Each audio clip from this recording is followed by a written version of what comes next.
Chapter 9:18.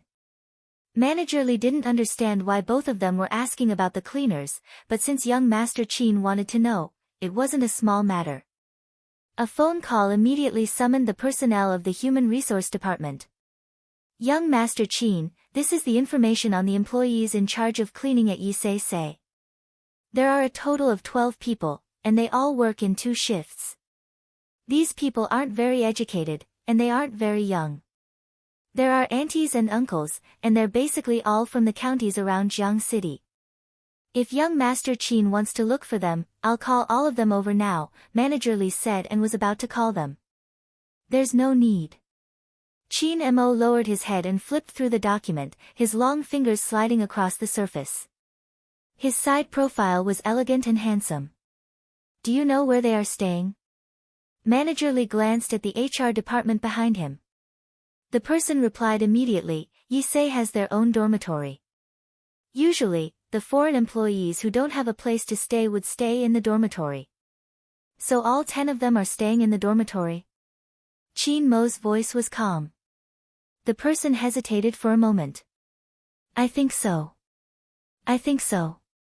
Chin Mo lifted his lids and glanced at the person. The person shuddered. When they came, they registered to stay in the dormitory, but I haven't done the report for this year's occupancy. Hence, I'm not sure if they are still staying in the staff dormitory like before. As soon as Manager Lee heard this, he knew that this employee had made a mistake in his work. He narrowed his eyes. Go and ask them where they are living now. Yes. The person could tell from Manager Lee's tone that he wasn't happy. At this moment, the silver-haired youngster who was resting on the counter jumped down and blocked his way. It's fine if you ask, it would make people wary. Since you are in charge of the HR department, it shouldn't be a problem to arrange for a new cleaner to enter the company. A new cleaner? Who? The person was confused. He turned towards Manager Lee. Manager Lee was confused too. Bo Jiao smiled, lifting her chin with a devilish smile. Me, the Supreme Alliance's face. Manager Lee was about to retort young Master Jiao for joking at a time like this. Just then, he heard a cold and indifferent voice. What is the Supreme Alliance's face going to do? Manager Lee turned around abruptly and looked at Chin Mo. No way, was young Master Chin serious? I'm going to dress up as a high school student who dropped out of school to play games. Now that I'm in a foreign land, I'm going to find a job. Bo Jiao smiled happily. Brother Mo, what do you think? Chin Mo glanced at her, his voice faint. One day, you can't really stay. Report tomorrow morning and leave at night. All right. Bo Jiao placed one hand into her pocket, her lips still curved upwards. There was something hidden in the corner of her eyes. But Chin Mo's next sentence was the main point. Manager Lee, prepare 2 sets of clothes for the cleaners here. I will be joining this guy at the same time. Bo Jiao, if Manager Lee had only been shocked before, then he was completely shaken now. His throat moved back and forth. Young Master Chin, did I misunderstand your meaning? Asking the young master of the Chin family, who was extremely powerful in Jiang City, to be a cleaner in their house. This was simply asking for his life. Bo Jiao didn't think it was reliable either. She leaned over and whispered, Brother Mo, aren't you a neat freak? How did you disguise yourself as a cleaner? I still have you. Chin Mo glanced at the clean and exquisite face in front of him, resisting the urge to pinch it. His pleasant voice was as usual. You can do the cleaning when the time comes. Bo Jiao. She was only convinced by the Almighty for someone who could say such shameless words so calmly. Manager Lee couldn't hear their conversation. He stood at the side, his gaze drifting.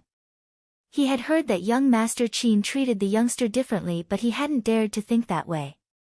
After all, the Chin family's teachings wouldn't allow such things to happen. Even though young Master Jiao had changed a lot, he was still a boy. Before this, Manager Lee hadn't expected the rumors to be true. After all, young Master Chin had never allowed anyone to whisper in his ear. I'll get someone to prepare it now. Manager Lee was a smart man.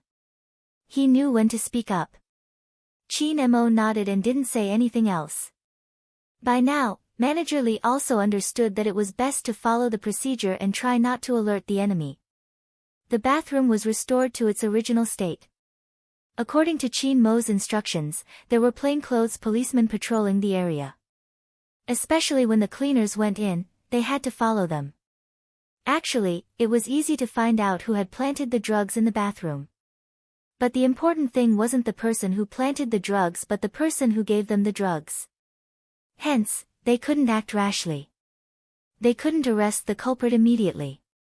They would use the bait to find more clues. That was Chin Mo's and Bo Jio's goal. Once again, the two of them had the same thought. The disguise was necessary. Actually, Chin Mo didn't have to do it personally.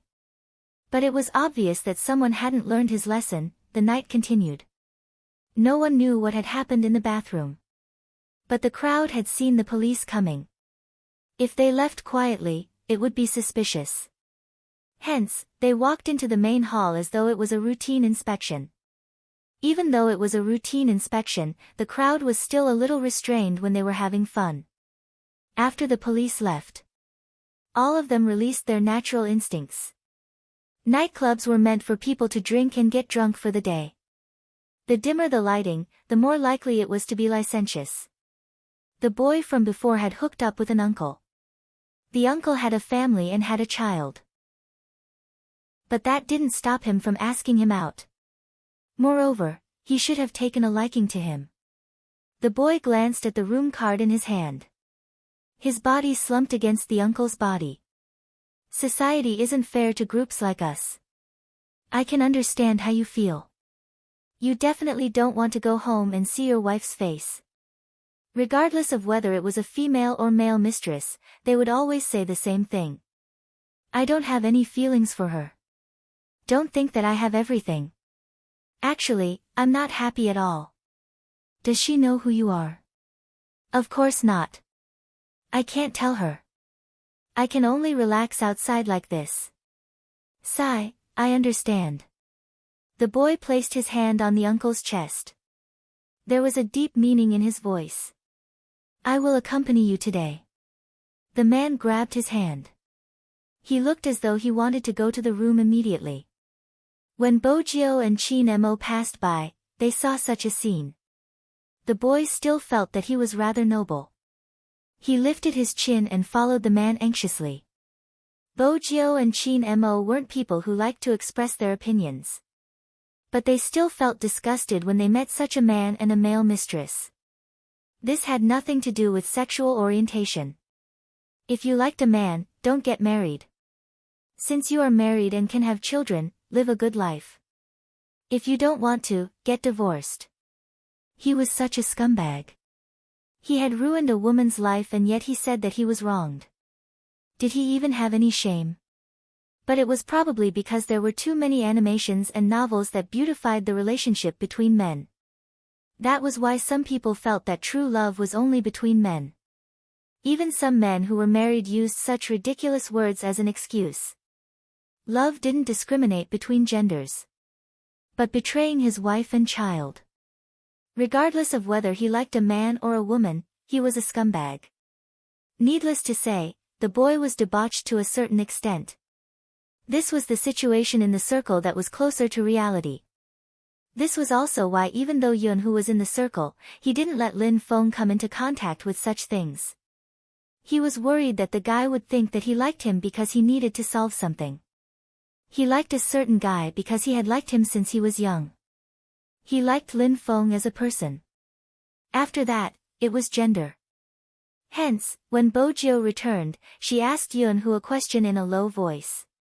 Yun Hu glanced over and said, I won't get married. Even if a woman is willing to be with me, I don't want to harm her. If the name on the marriage certificate isn't that guy's name, it's useless to me. The more Bo Jio listened, the more she felt that her naive and sweet senior would be defeated by such a deep love. But Lin Feng probably didn't notice it at all. When Bo Jio and the others returned, she was whispering to Yun Hu. She leaned over and pulled the youngster over. She was still holding a wine bottle in her hand.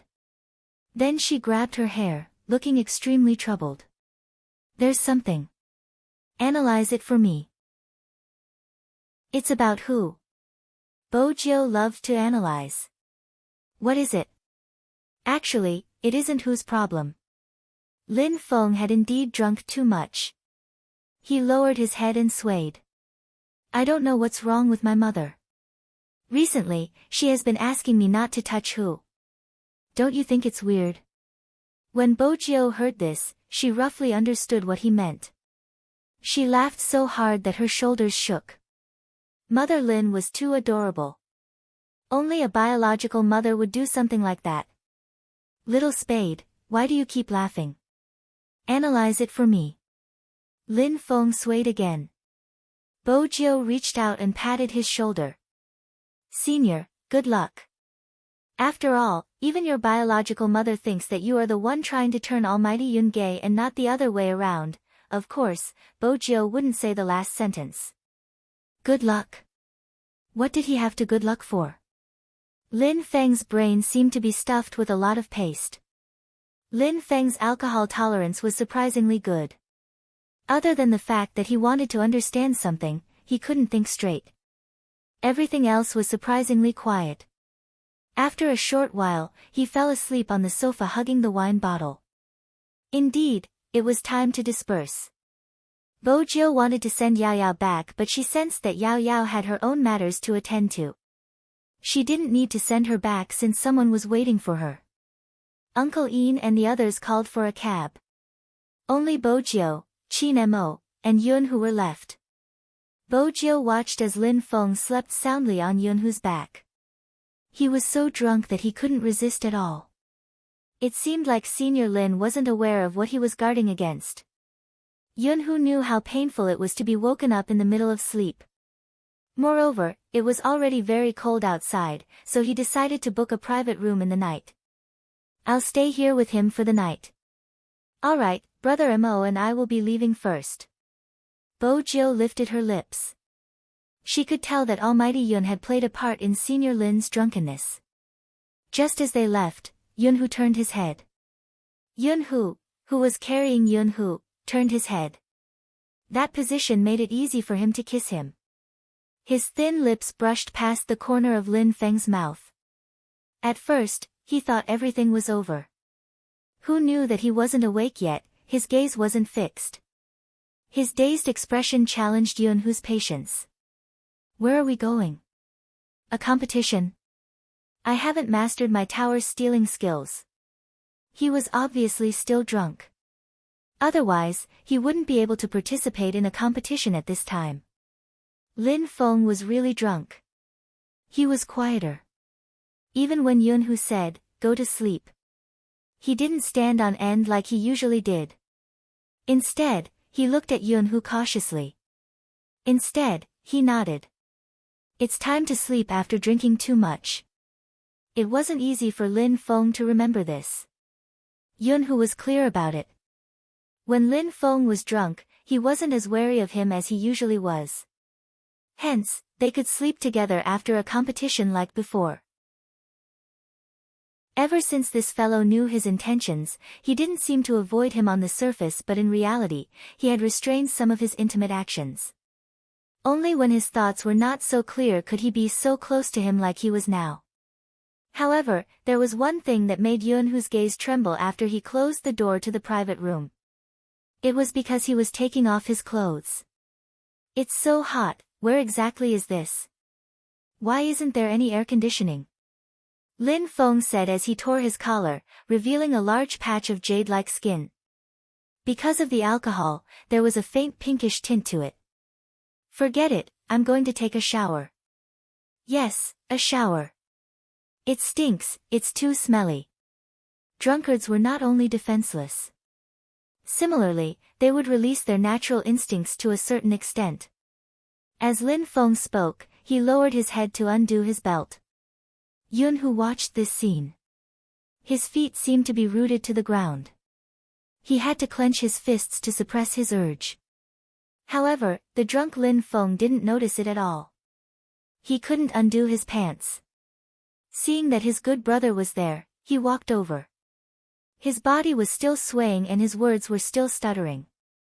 "Help me, undo it. Why is it getting tighter the more I undo it?" As Lin Feng spoke, he pulled Yunhu's hand over and placed it on his pants in a manly manner.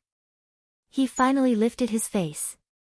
His white shirt was half unbuttoned, his skin as fair as jade and snow, matching his current requirements. Chapter 9:19. The night outside was getting darker and darker. In the military courtyard, at the Qin family's house. Movie Queenan, who had just landed, was sipping on her tea. She had booked a plane ticket so suddenly. Her tiredness only added to her charm. Which means Jill has been sleeping at home for the past few days. Movie Queenan placed her teacup down and glanced at Madame Zhang. There were some things that Madame Zhang couldn't say. But Movie Queen Anne's heart skipped a beat because of her expression. "I never expected them to have such feelings for each other." Madame Zhang didn't know what to say. After all, it wasn't easy to accept a man liking another man. Madame Zhang was just about to speak. Movie Queenan inhaled deeply and interrupted her. "Let me think about it." Indeed, she had to think about it. She only had one son. There were people with similar sexual orientations in the entertainment industry. Movie Queenan had friends who were like that. But when such a thing happened to her son, she couldn't make a decision so quickly. But thinking about it carefully, she had never worried about her son since he was young. But as a mother, in order to pursue her career, she didn't take good care of the family. As a result, the child was born with a low need for relationships. When he was 5 or 6 years old, he would remind her to take care of herself because of her abnormal routine. It was hard for an ordinary child to mature so early. No matter what decision they made, her son wouldn't cry or make a fuss. Even then, he was sent to Los Angeles under his father's care. He didn't say anything. He had always been outstanding. In today's terms, it was a miracle that he didn't go astray. He was outstanding to the point that when that happened, it was then that Movie Queenan realized how much she owed her child all these years. Her son was indifferent and didn't care much about relationships. But once he cared, he wouldn't let go. Even she couldn't predict the consequences. What happened back then couldn't happen a second time. But she couldn't accept it immediately. For a moment, she wanted to blame the boy. But the thought of him being Joe. She couldn't blame him. Every time she saw the youngster, she wanted to raise him as her second son. How could she bear to blame him? Wasn't it good to be brothers? Why did the plot go astray? The more Movie Queenan thought about it, the more worried she became. But she also understood that Jill was probably not the one who took the initiative in this matter. She knew her son all too well. He could bend others, but if others tried to bend him, they would most likely be crippled. Or did her son have feelings for Jill that were different from other people from the beginning? Movie Queenan was indeed a smart person. She wasn't just smart. In her position, she was more magnanimous than others and considered things from a comprehensive perspective. What's more, she knew her son. "I still want to carry a grandson." Movie Queenan looked at Madame Zhang, acting coquettishly like a daughter. Auntie Zhang understood. She also wanted to see young master have a young master one day. Movie Queenan retracted her gaze. Instead of talking to Madame Zhang, she was persuading herself. But this is his life after all. What he wants is the most important. But will he be able to lead a good life in the future? You also know that Qin Mo doesn't seem to be in love, but once he is, his entire being will sink into it. Aunt Zhang was not in a position to give an answer. She knew that someone as wise as Madame did not need an answer from her. But if it's Jill, it's still acceptable. Movie Queenan sighed. "I never expected that one day, my Almighty would become my daughter-in-law. I really can't accept it." Madame Zhang. "Madam, if boss heard what you said, it wouldn't be good, you know." "That's good too." Movie Queenan was serious. No one else has such a handsome daughter-in-law who can play games so well. In the future, I can poach Joe from Supreme Alliance and bring him into the entertainment industry to film a movie with me. By then, Mo wouldn't be able to stop me even if he wanted to since I'm his mother-in-law. Wait a minute, Joe should be my daughter-in-law and not my son-in-law, right? Madame Zhang replied, this should be. Even though she didn't know much about the relationship between boys, with young master's personality, he wouldn't give himself to anyone, right? After movie queen and thought it through, she reverted to her usual temperament. She leaned against the sofa lazily, still wearing a long white dress with a pure red cloak. Her figure was perfect, her wide sleeves caressed her face, accentuating her beauty. She smiled excitedly. I'll ask Mo some other day, if he's the one below, that would be amazing. This was indeed Madame's idea. Madame Zhang couldn't help thinking while being impressed. Perhaps this was the difference between the Qin family and the Qin family.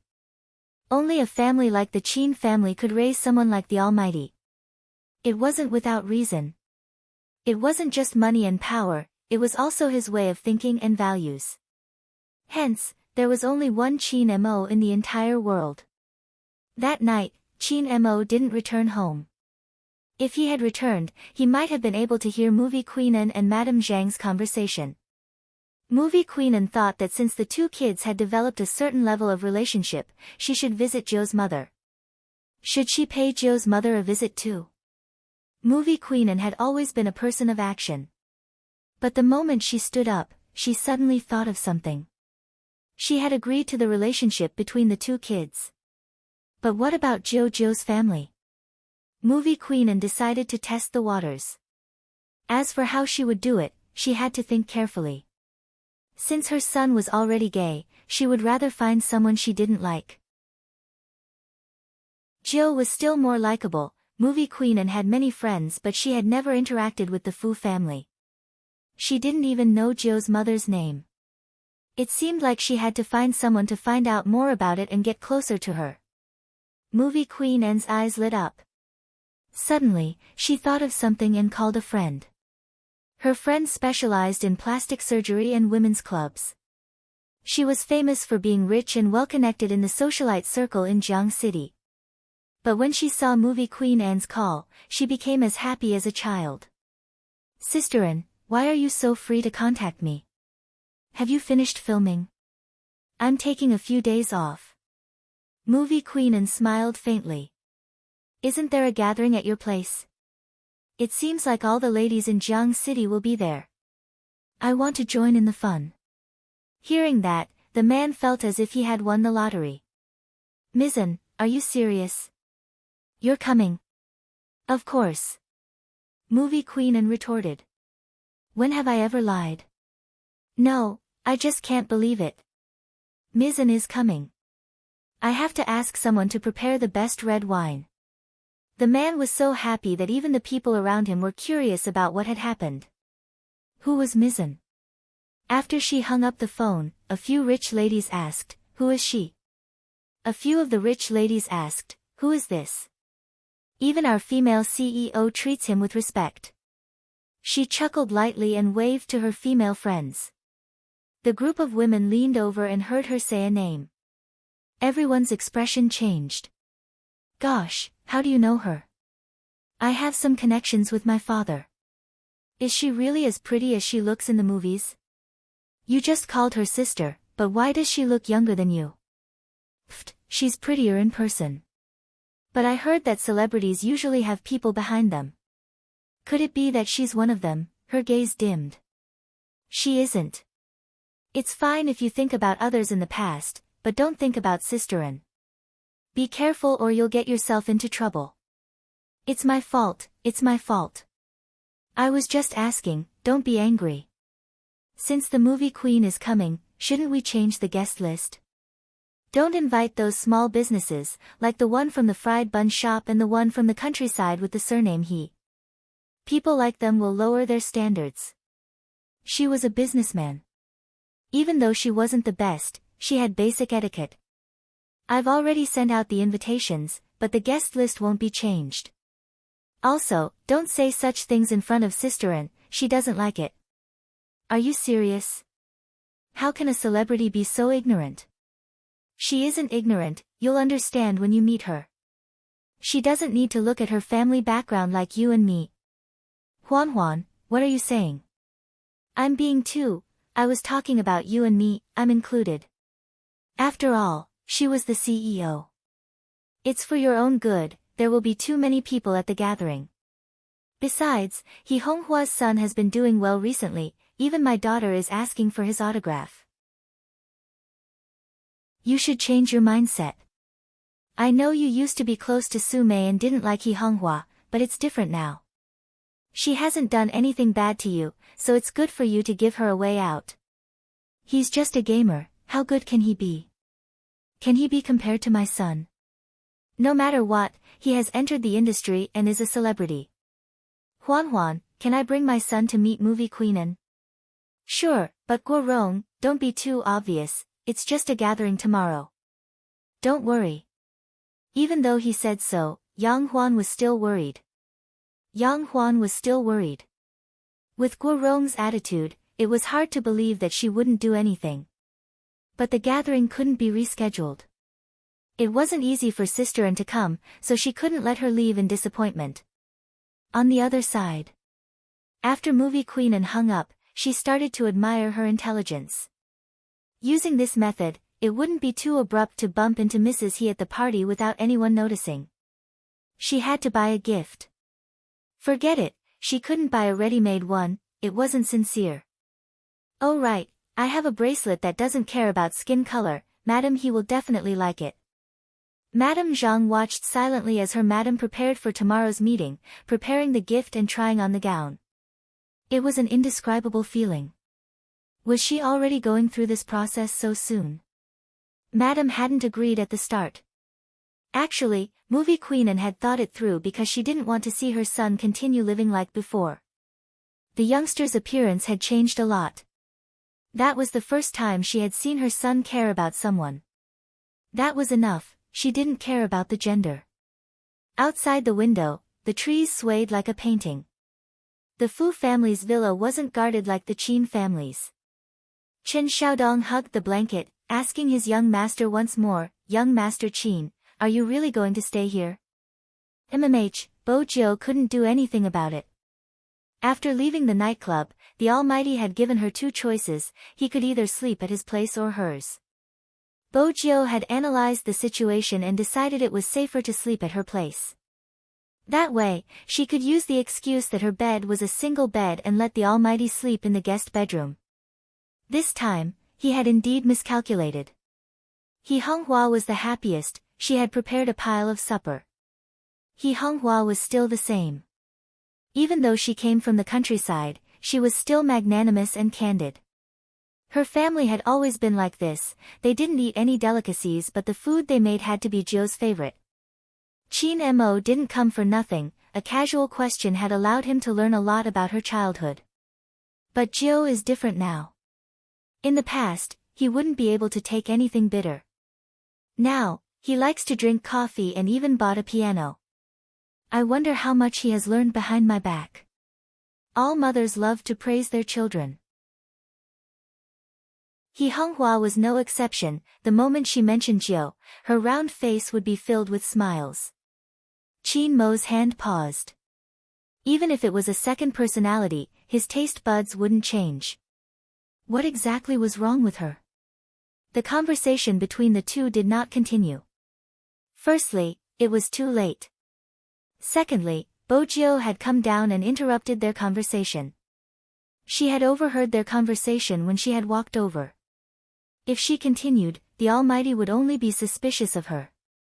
The room is ready, Brother Mo should rest early. Bo Jiu arched a brow. Coincidentally, Qin Mo wanted someone to check on something, so he replied faintly, "All right." Bo Jiu smiled at the unexpected success. As expected, her house was relatively safer. After Qin Mo left, Bo Jiu started discussing serious matters with He Honghua. Bo Jiu started to talk business with He Honghua. "Mom, do you have the school's contact details? If you do, can you help me contact our year's director?" Year's director. He Honghua thought that something had happened. Is it because you've been focusing on the competition recently that the school isn't happy about it? Bo Jiu smiled faintly. Mom, it's not that, I'm looking for accommodation. Accommodation? He Honghua's voice rose sharply. Bo Jiu immediately reached out and covered her lips, afraid that the person in the guest room upstairs would hear them. Bo Jiu pressed her fingers against her lips and made a shushing gesture. She lowered her handsome face and said, Mom, I'll only stay for 2 weeks. If I'm not used to it, I'll come back. The first half of her sentence was true, but the second half. In 2 weeks, both the National League and Fu Zhongyi would end. Chapter 920. The dorms are all guys, how are you going to stay there? He Honghua was worried. Why did you suddenly decide to stay in school? You've been staying at home for so many years. Don't worry, I won't be discovered. The beds are bunk beds, I'll get a top bunk. Bo Jiu hugged He Honghua's soft shoulders. I'm in my 2nd year of high school, staying in school will give me more time to study. Besides, it's a crucial period for the Fu Corporation, so I won't stay at home. That way, you won't have to cook for me. You've gotten skinnier from the competition and now that you're resting for 2 days, you have to eat at home. He Honghua was adamant about this. Bo Jiu smiled. I'll come back during the holidays, once a week. In reality, she would still come back. It would be easier for her to investigate in school and hide her identity. But in the Fu family, there was a temporary disguise room she had created which would make it easier for her to do many things. But she wouldn't tell He Honghua about it. She didn't set up the internet terminal at the Fu family's house because she was worried that someone would target He Honghua if anything went wrong. Firstly, she wasn't sure who the crime squad was, and secondly, the person who impersonated her hadn't been caught. She couldn't risk He Honghua. In the past, she had no worries because she was alone. Now, she had something she wanted to protect, be it Supreme Alliance or this mother in front of her. The more He Honghua looked at her Jiu, the more handsome she became. She hadn't realized it in the past, but now that she had her own plans for every decision, she felt both comforted and melancholic. Are you free these 2 days? Will you be at home? Mom has a gathering I want to bring you to tomorrow. Tomorrow? Bo Jiu hesitated. He Honghua immediately asked, Are you busy? It's fine. I do have something tomorrow, but when is the gathering? I'll try to finish it as soon as possible. Bo Jiu always doted on He Honghua. The middle-aged He Honghua enjoyed this. Tomorrow night, it's a gathering organized by a friend. They are all from all walks of life in Jiang City. I just took over some of the Fu family's decisions and it wouldn't be appropriate if I didn't go. You know a lot while Mom doesn't know anything. I'll feel more at ease with you around. All right. Bo Jiu glanced at the time. Where is it? I should be able to finish my work by 7 o'clock. Then, I can go in with Mom to get some food and drinks. Who wouldn't like having such a child by their side? He Honghua's chubby face beamed with joy. You must like that place too. Didn't you always want me to bring you to these upper-class gatherings? Now we finally have a chance. MMH, Bo Jiu replied. She didn't deny what had happened in the past. The more differences there were, the more information would be exposed. Some things were better left unsaid. If it was a party, it seemed that she had to bring an extra suit with her. Because he was moving with the Almighty, he had to pay attention to certain things. To avoid getting more and more information that could be used against me, hence, the next day, when she woke up early, she met Director Huang and Manager Li and received the set of cleaning uniform. She didn't show any signs of familiarity.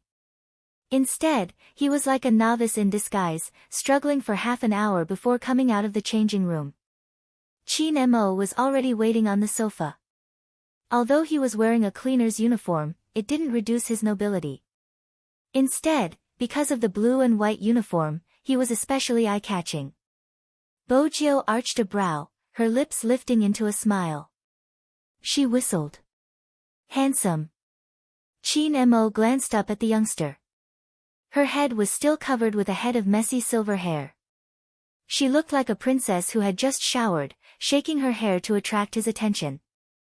Come over. Chin Mo's voice was calm.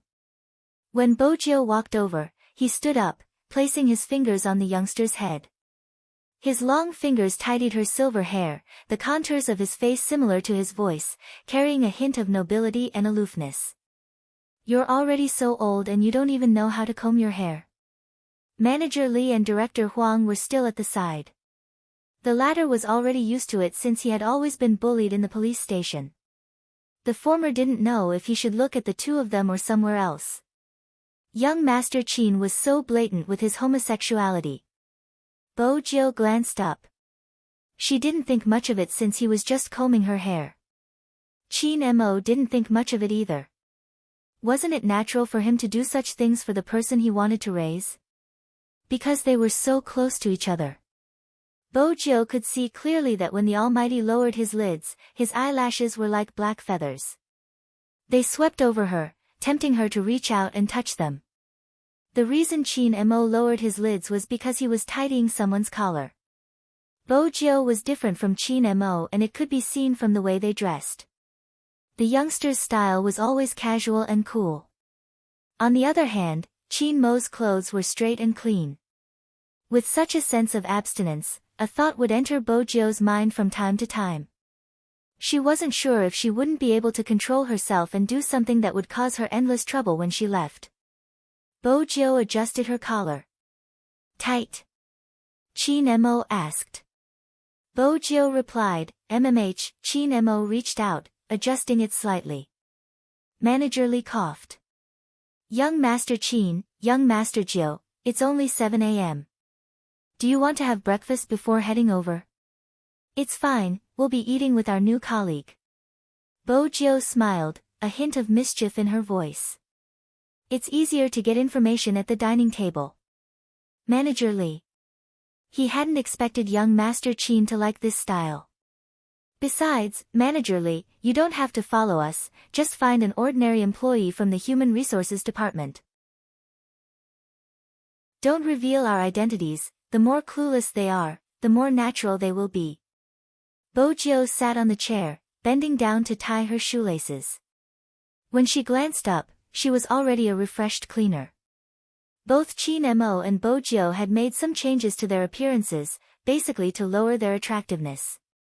Chin Mo's face was too handsome, it wasn't easy to change. They could only start with the hairstyle. They couldn't tell if it was green or blue, but it dyed the strands of hair in front, giving it a hint of non-mainstream appeal. This was more like the youngster who had left home during his Chinibu period. But the advantage was that his face was good, it didn't look too ugly. Most importantly, it could change his aura, especially Chin Mo's. This way, people wouldn't be resistant. The Jiang group treated their employees well, hence, the dormitory wasn't too bad. But this was Jiang City, where every inch of land was worth its weight in gold, so they couldn't expect it to be good. The rooms weren't facing the sun, most of them were from other places and it was an old building that hadn't been demolished. There were all sorts of clothes hanging on the railings and the smell wasn't good. From the first floor to the second, there was the smell of mold. Bojio wasn't bothered by her surroundings. She had assumed that a noble young master like the Almighty wouldn't be able to take it. But when she turned back, she realized that the Almighty's expression hadn't changed. He had blended in perfectly with the surroundings, just that he didn't speak much. He was as indifferent as ice to the employee who had brought them here, who was winking at him. That was when Bojio remembered that the Almighty had mentioned that he had grown up in the military. Even if he had forgotten the days they had spent together, it should be true. Which meant that the Almighty had probably received special training. Bojio smiled. That would be the year she had first crossed hands with the Almighty. It wasn't strange that she had been discovered. On the other hand, the employee's face turned cold when the handsome newcomer ignored her. He was just a migrant worker. She had seen plenty of arrogant people but in the end, he had still succumbed to reality. Forget it, she didn't want to force him. This is the room. The employee stood outside the door with a key in her hand. There are 2 beds left, split them and see who sleeps. Just as the employee was speaking, a few men stood outside the door, washing up. The few men who were standing in the public area to wash up all looked over. After all, it was rare to see such a good-looking youngster here. Actually, the structure of the building was similar to the underground cellars in the capital. In the underground cellars, washing up was shared and there would be a queue when there were many people. Manager, where did these 2 come from? One of the middle-aged men spat the mouthwash in his mouth into the sink. He glanced over and laughed heartily, carrying with him the warmth of a foreigner. He was probably from around here since his accent hadn't changed. Many people said that the city was developing too quickly and that people would become apathetic due to the pressure. However, this problem didn't exist for the middle-aged man who wanted to work and earn his hard-earned money. He was very passionate. The employee replied calmly, "They are temporary workers from outside and are in charge of cleaning. You can bring them along today and see if they are suitable." "Sure." "Oh right." The employee seemed to have thought of something, pointing towards Bojio's hair. "If you really want to keep them, make your hair color more normal. Our nightclub is different from the other nightclubs, we have high standards for our employees." Bojio didn't know that nightclubs regulated their employees' hairstyles. Jiang's management was rather interesting. "All right."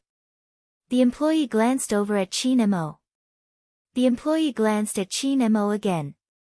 Seeing that he didn't react, she couldn't be bothered with him and headed downstairs. No one in the tube-shaped apartment suspected Qin Mo and Bojio because of their daily behavior. But since they were new, there weren't many people who came over to talk. There were some who stayed in the same room. The middle-aged man walked towards Bojio with a basin. After taking 2 glances, he said with pity, "How old are you? Why are you working at such a young age? Why aren't you studying properly?" "Don't worry, big brother, I'm already an adult." Bojio smiled. "I'm just a little hungry.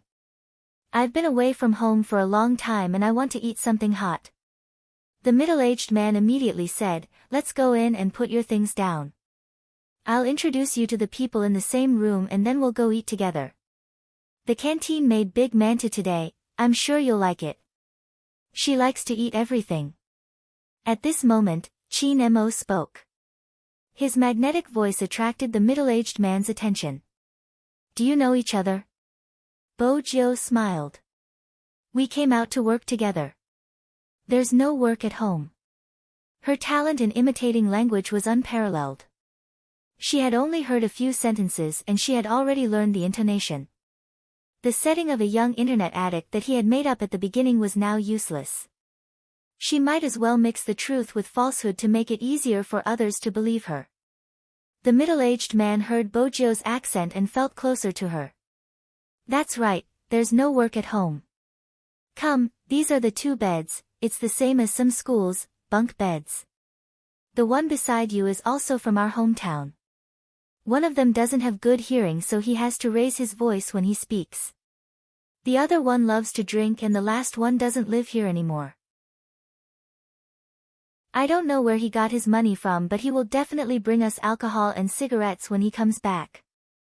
The big brother was really passionate towards Bojio and the others. In order to avoid suspicion, Bojio gave a brief explanation of everyone's situation. In reality, her focus was on the last one. Qin Mo glanced up and glanced at the bed with the half-folded blanket. The 2 of them exchanged glances. They had a tacit understanding. It's the weekend and everyone is working the whole day. He will definitely be back soon. You guys are in luck. The middle-aged man didn't know that it wasn't a matter of luck. Qin Mo and Bojio had chosen to sneak over today because they knew that everyone was working the whole day. The 2 of them were led to the canteen by the big brother. The canteen was extremely noisy. Fortunately, the phone the big brother was using was made in China and the volume was very loud. The moment he glanced up, he saw Qin Mo and Bojio's target. Zhao de Bao. Zhao Debao was tall and sturdy. If Bojio and Qin Mo hadn't come, he would have been the youngest cleaner. He was eating his mantou in big mouthfuls when he saw two unfamiliar faces. He frowned. Qin Mo took note of her reaction. They are on guard. Their first reaction is to suspect us. That was why one shouldn't provoke a psychologist. Subtle expressions could read one's mind. Zhao Debao was actually afraid, but he felt that even if the police were to investigate, they wouldn't be able to trace it back to a cleaner like him. But the supplier warned them to be more vigilant. These two, the big brother replied passionately, we are from the same hometown. There isn't much work at home, so we came out to earn some money. They came to Jiang City to earn money at such a young age? Zhao Sanbao sized up the two of them. Bojio and Qin Mo allowed him to size them up. The former scratched her head in embarrassment. She didn't take the initiative to speak to Zhao Sanbao. Instead, she asked the middle-aged man, Big brother, where do we get the mantou? My cousin and I are about to starve to death. Zhao Sanbao had his own thoughts. If there was someone here who would listen to him completely, he would be able to release the mantou from the other washrooms at the same time. The two of them didn't seem to be a problem. It would be better to rope them in after some time. With that in mind, Zhao Sanbao took out his food card. I have mantou, you don't have a food card. Take it, brother Zhao is treating you. This. Bojio glanced at the food card but didn't take it. Brother Zhao is giving it to you, just take it. The big brother was always enthusiastic. Chapter 921. 700 to 800 a day. Is there really such a good business? Bojio's eyes lit up, but she was still hesitant. That's impossible. Zhao Sanbao knew that the two of them were inexperienced. The more inexperienced they were, the easier it would be for them to help him. Why is it impossible? Brother Zhao will tell you the truth, he sells cigarettes and earns the difference in price. Cigarettes? Bojio lowered her lids, a smile on her face. We'll follow Brother Zhao from now on. Sure, sure. Zhao Sanbao also had other reasons for using these two people. Recently, the police had been too strict. It was relatively safer to let these two people stand guard. The most important thing was that if there was any sudden inspection, he could let these two people stand guard for him and let them carry the goods. If the situation was not right, he could still escape. At 1:30 p.m., Zhao Sanbao found someone to cover for him. He brought the two of them out of the shop. This was the perfect time to take the goods because there would be a cleaning at 6 p.m. He could take the opportunity to place more goods. It had to be said.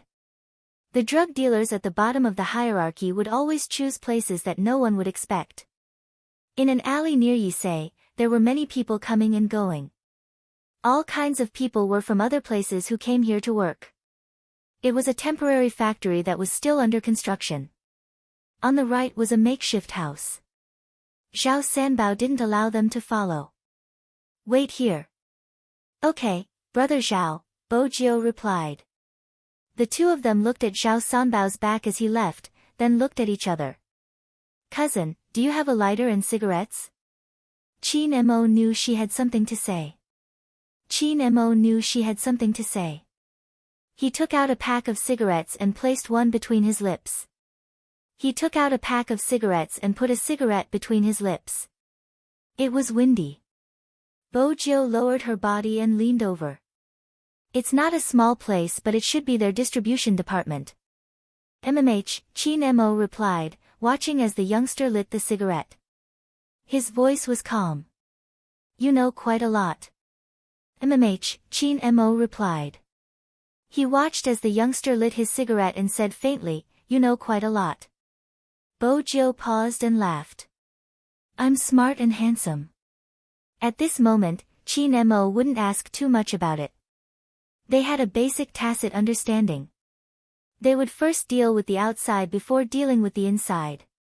He threw us here to test us. Qin Mo took a puff of his cigarette and reached out to pinch the youngster's face. He looked very handsome. Keep your shameless words to yourself. Bo Jiao didn't expect her face to be pinched. She held the cigarette in her mouth in a daze. Then she arched a brow and reached out to rub her face. The two men did not call or inform anyone that they were there. It was because the angle they were standing at was facing the glass window of the simple room. This made it easy for the people inside to observe the people outside.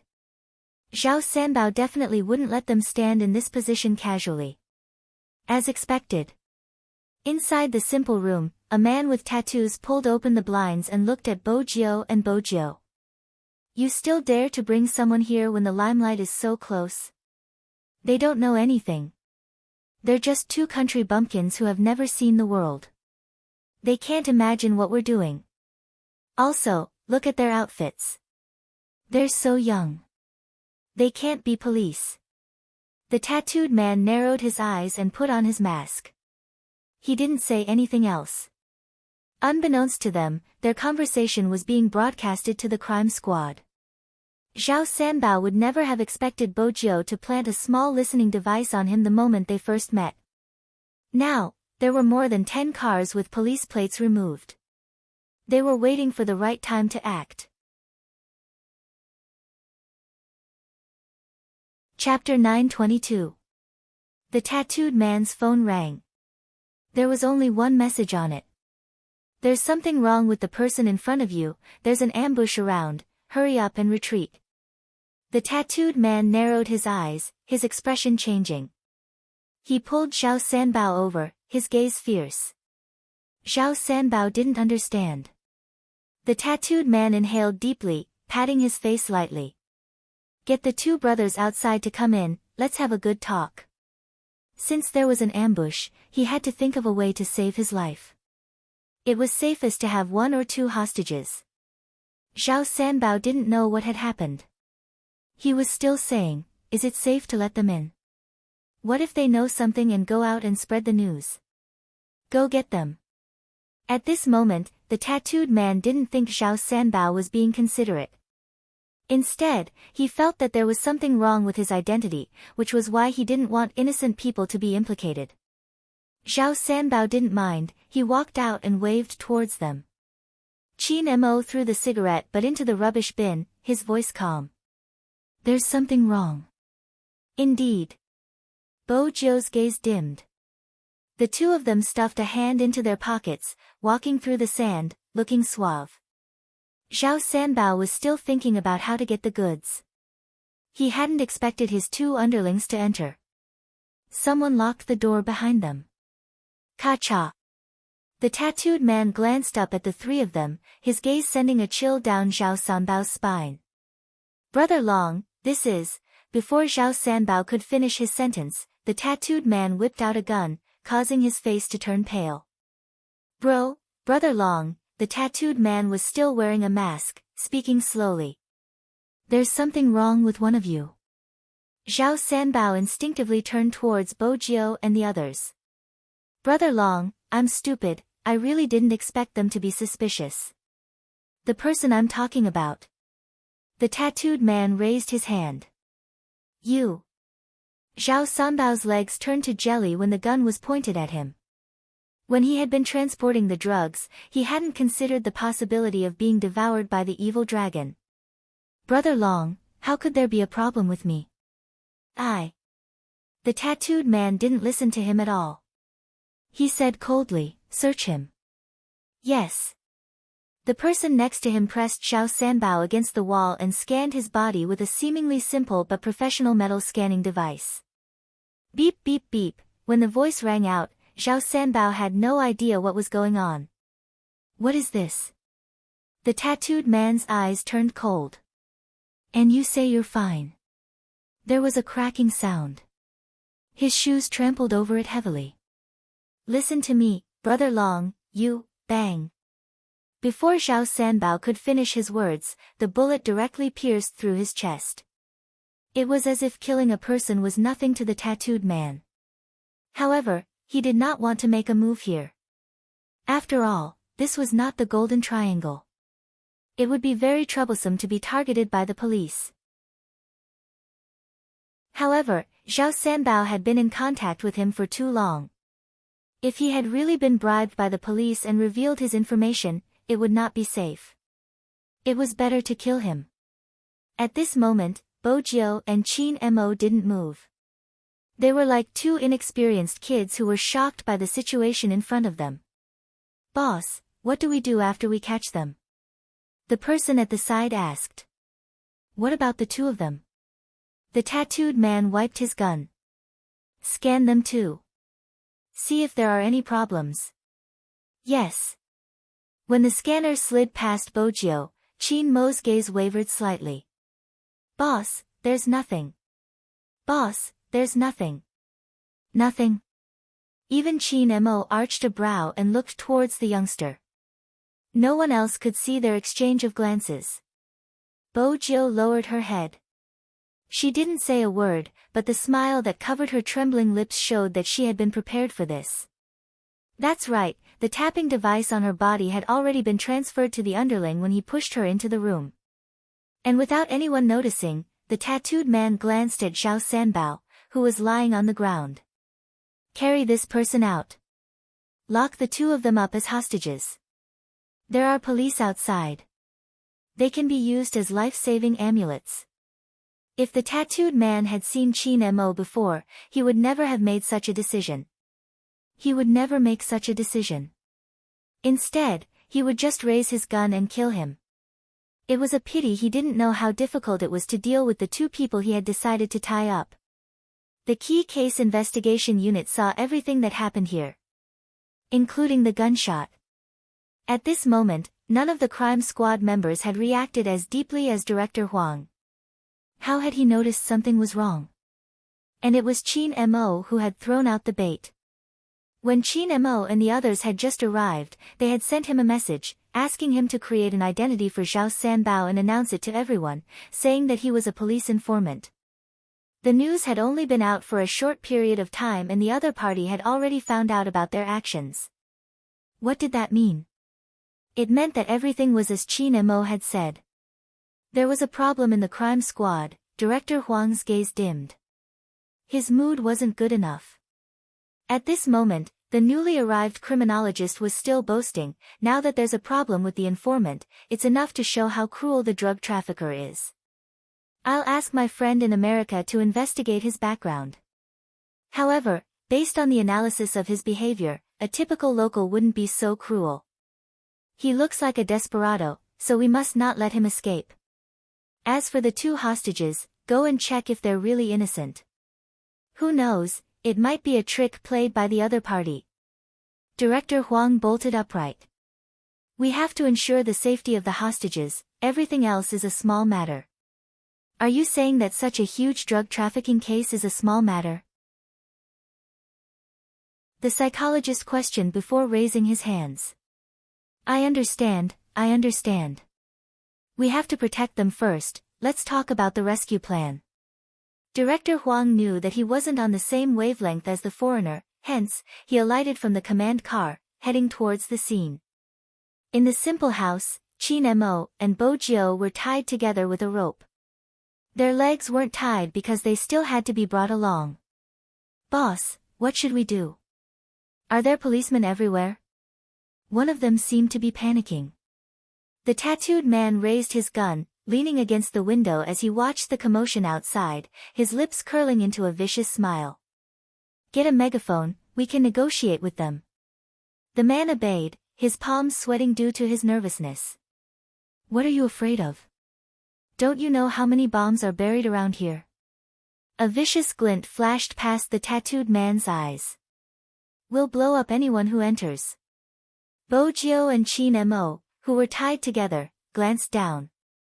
They seemed to have a telepathic connection. Their gazes were in the same direction.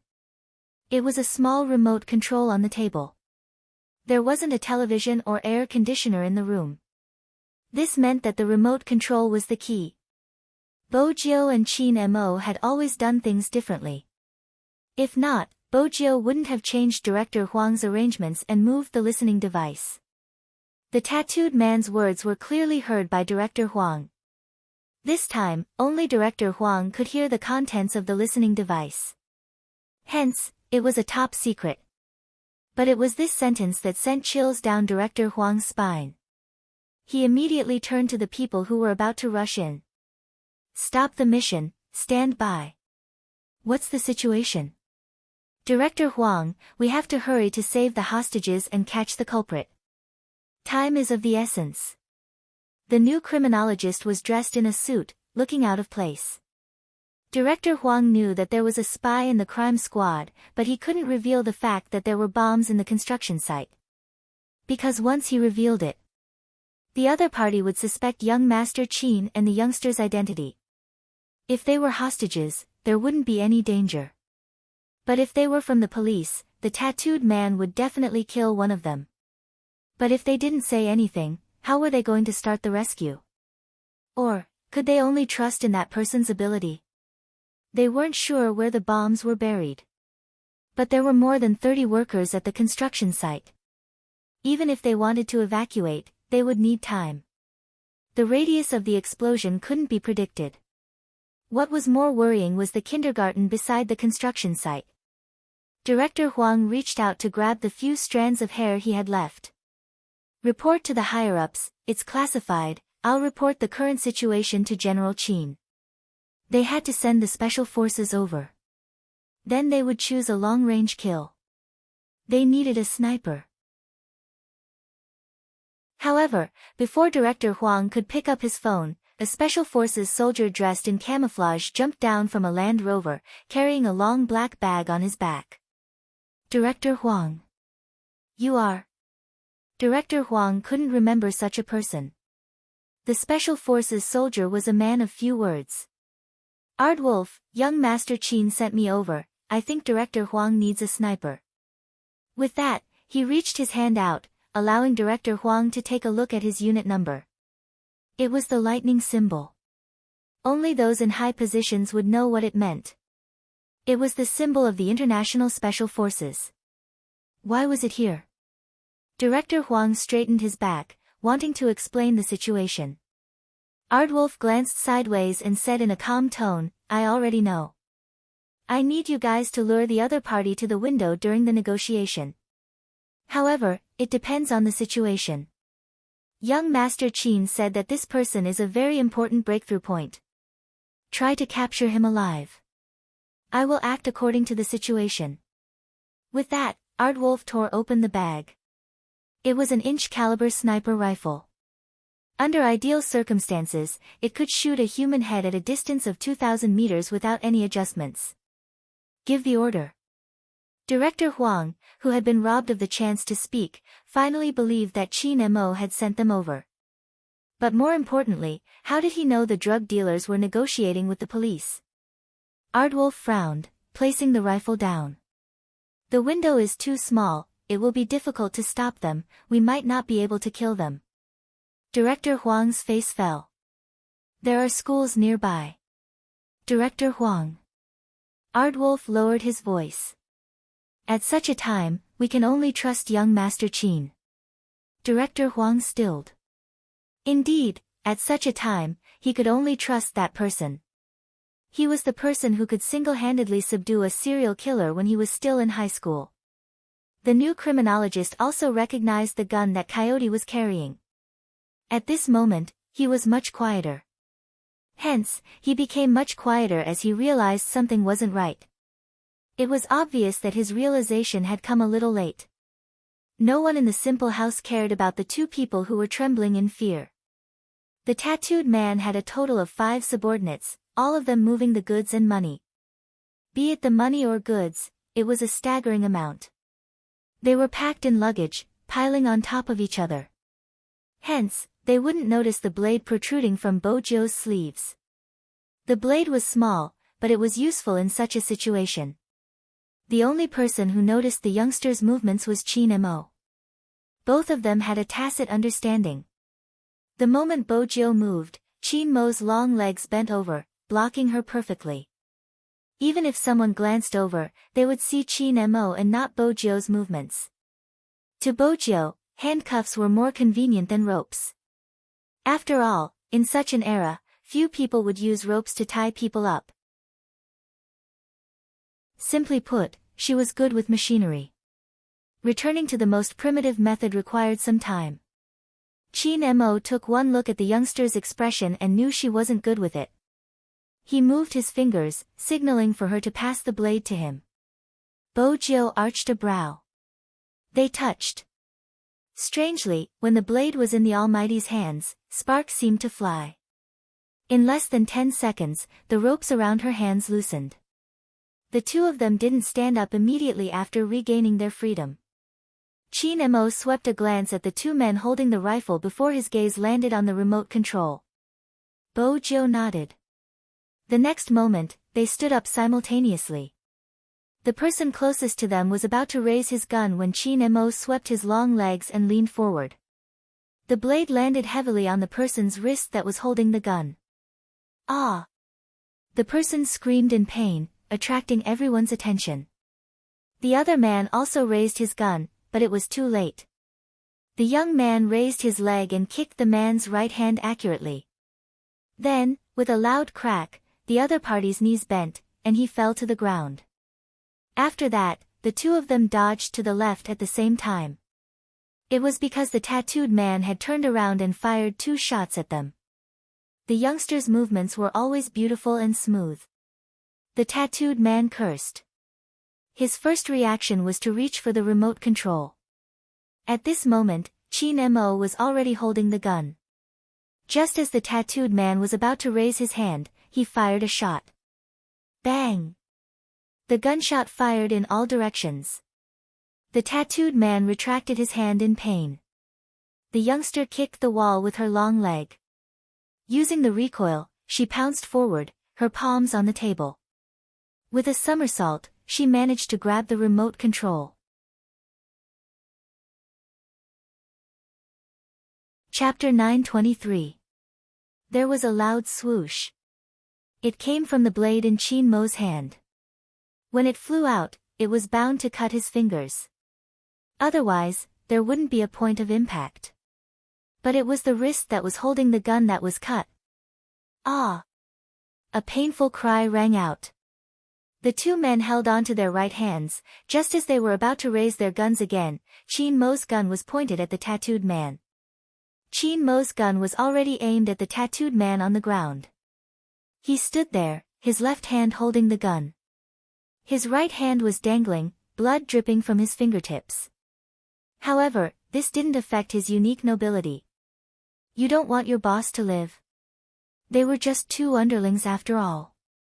The moment they saw their boss being pointed at with a gun, they froze on the spot. The tattooed man clenched his teeth tightly. Even the remote control had fallen into the hands of the other party. This matter had cut off his last path of escape. His face was filled with unwillingness and hostility. Who exactly are you? Be it the youngster's skills or that beautiful flying knife, it wasn't something an ordinary person could do. They weren't even policemen. The tattooed man hadn't expected to land in someone's hands. He had been living a carefree life for so many years and had never suffered a setback. Moreover, he was in a continent with such low efficiency. Even though it was difficult for them to move the goods in terms of safety, in terms of skills and setup, as long as it wasn't the special forces, no one would be able to do anything to them. Outside the simple room, Director Huang was still worried. He could still hear sounds a moment ago, but after the gunshot, there must have been a problem with the listening device as all he could hear was the sound of gunshots. But he had forgotten that they had a sniper. Ardwolf saw everything through the hole, calmly placing his gun down. Young Master Chin has gotten the remote control, the drug traffickers are under control. Director Huang, give the order. Director Huang stilled. A second ago, he had been restless, thinking about how to mediate the crowd and minimize the damage. This second, his emotions were indescribable. How strong were the two youngsters to be able to survive in such a short period of time? Director Huang didn't waste any time, giving the order immediately. The crime squad members split into 2 groups, rushing into the simple room. Ardwolf, who had set up his sniper rifle, had already left the scene, as if he had never been there. In the Land Rover, the man with the code name Magician wasn't in disguise today. He was dressed in military camouflage and looked extremely handsome. "Where's young master?"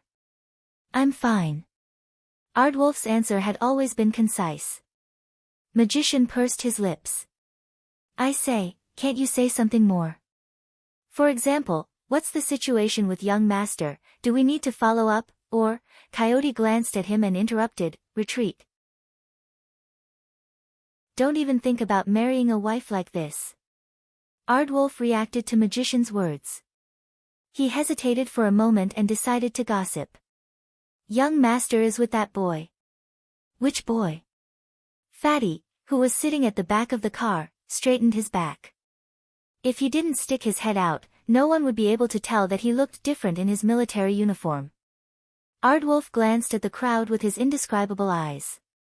"That boy." Everyone understood this sentence. Fatty's neck stiffened. "It can't be, young master has already shown off his love to such an extent that he's even bringing little Spade when he's doing business." The atmosphere in the car was too quiet. After all, none of them had expected that the first person to be single would be their boss. Wasn't that desireless man destined to become a monk? They had originally thought that even if they weren't at the starting line, they would at least be better than their boss in terms of finding a wife. What was going on? Was young master really moved? On this side, the few old men were still sighing about the impermanence of the world. On the other side, the viciousness in the tattooed man's eyes became more obvious. He was determined to get an answer so that he could take revenge in the future. However, he didn't know that he wouldn't have any chance to take revenge in the future. After the key case investigation unit came in, they handcuffed all of them. The tattooed man looked at Chin Mo. "Why? You dare to arrest me but don't dare to tell me your name?" Chin Mo finally glanced at him, his tone calm. "Is a loser worth telling me his name?" With that, the tattooed man's face contorted in anger. Bo Jill only had one thought.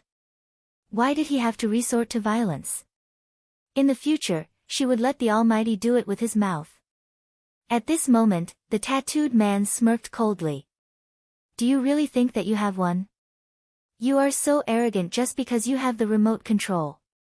Go tell your superior to release me immediately, otherwise, someone will blow this place up in half an hour." "What do you mean?" Director Huang frowned. The tattooed man glared at Chin Mo. "If you want to know why, get this person to call me Grandpa." "You?" Director Huang had never seen such an arrogant criminal. The tattooed man had never been bothered by them.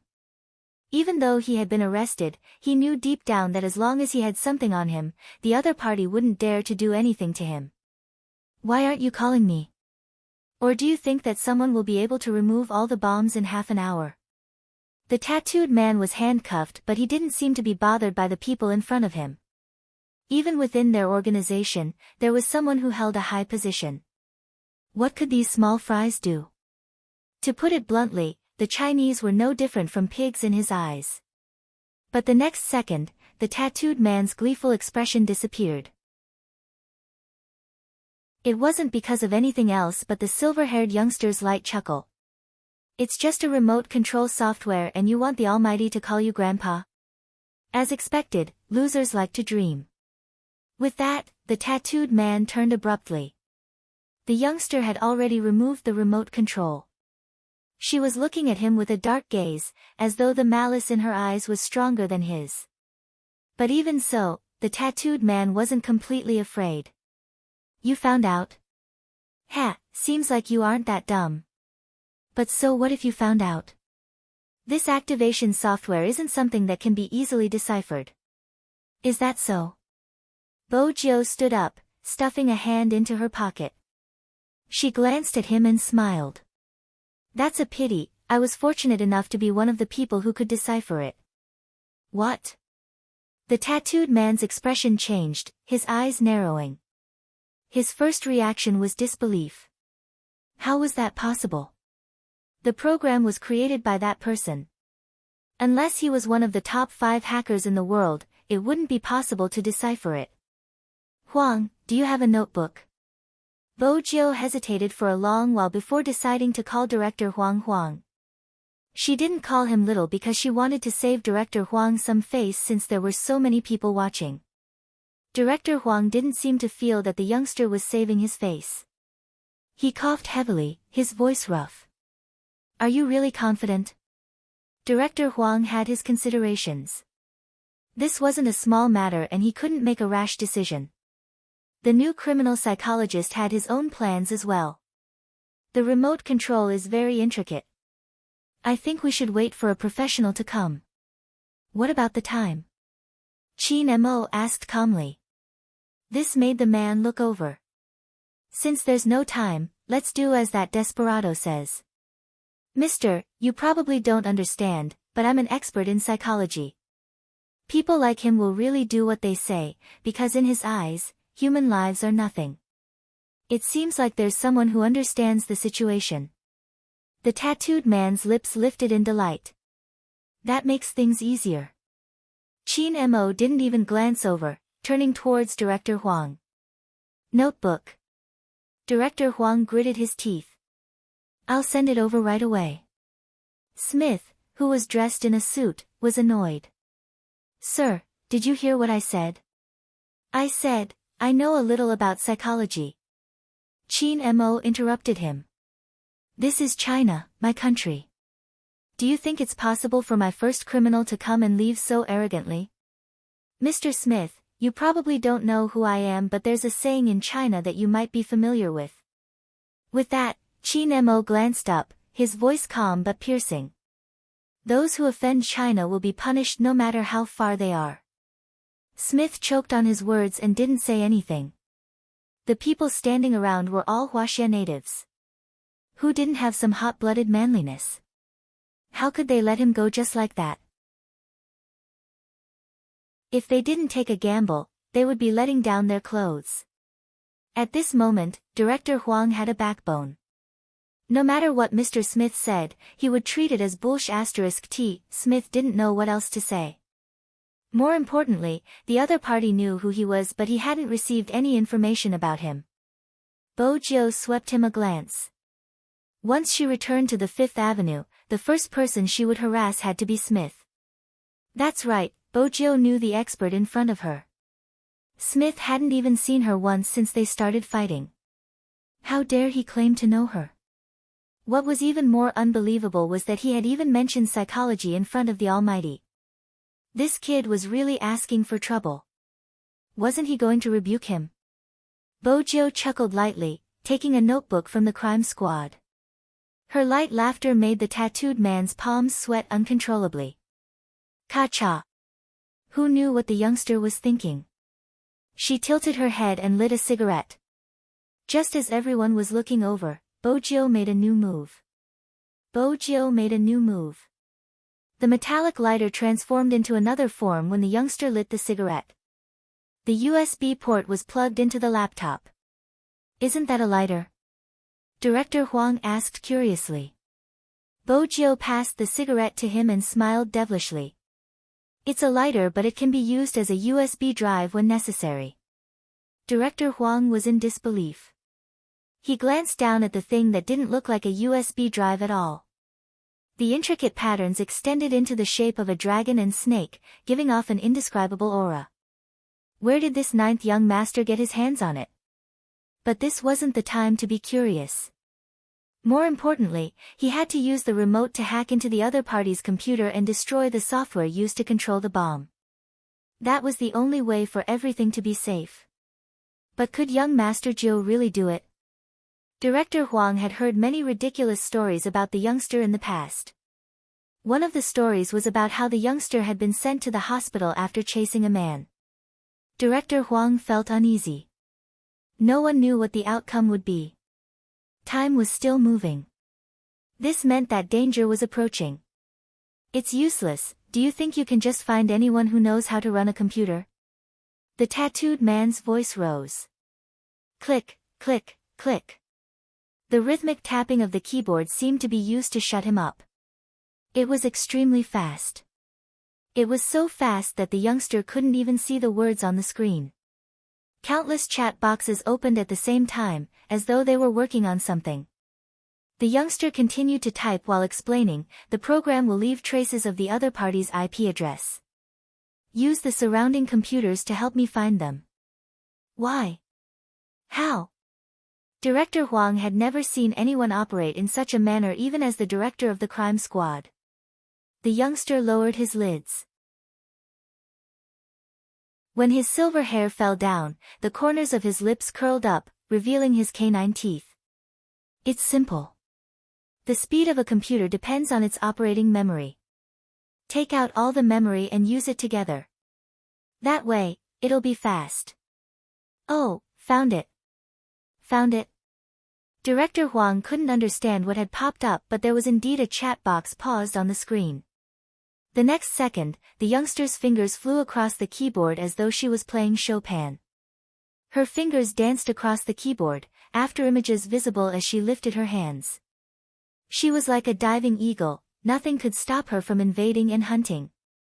Right at this moment, the youngster paused, her beautiful brows arched. Director Huang started to panic.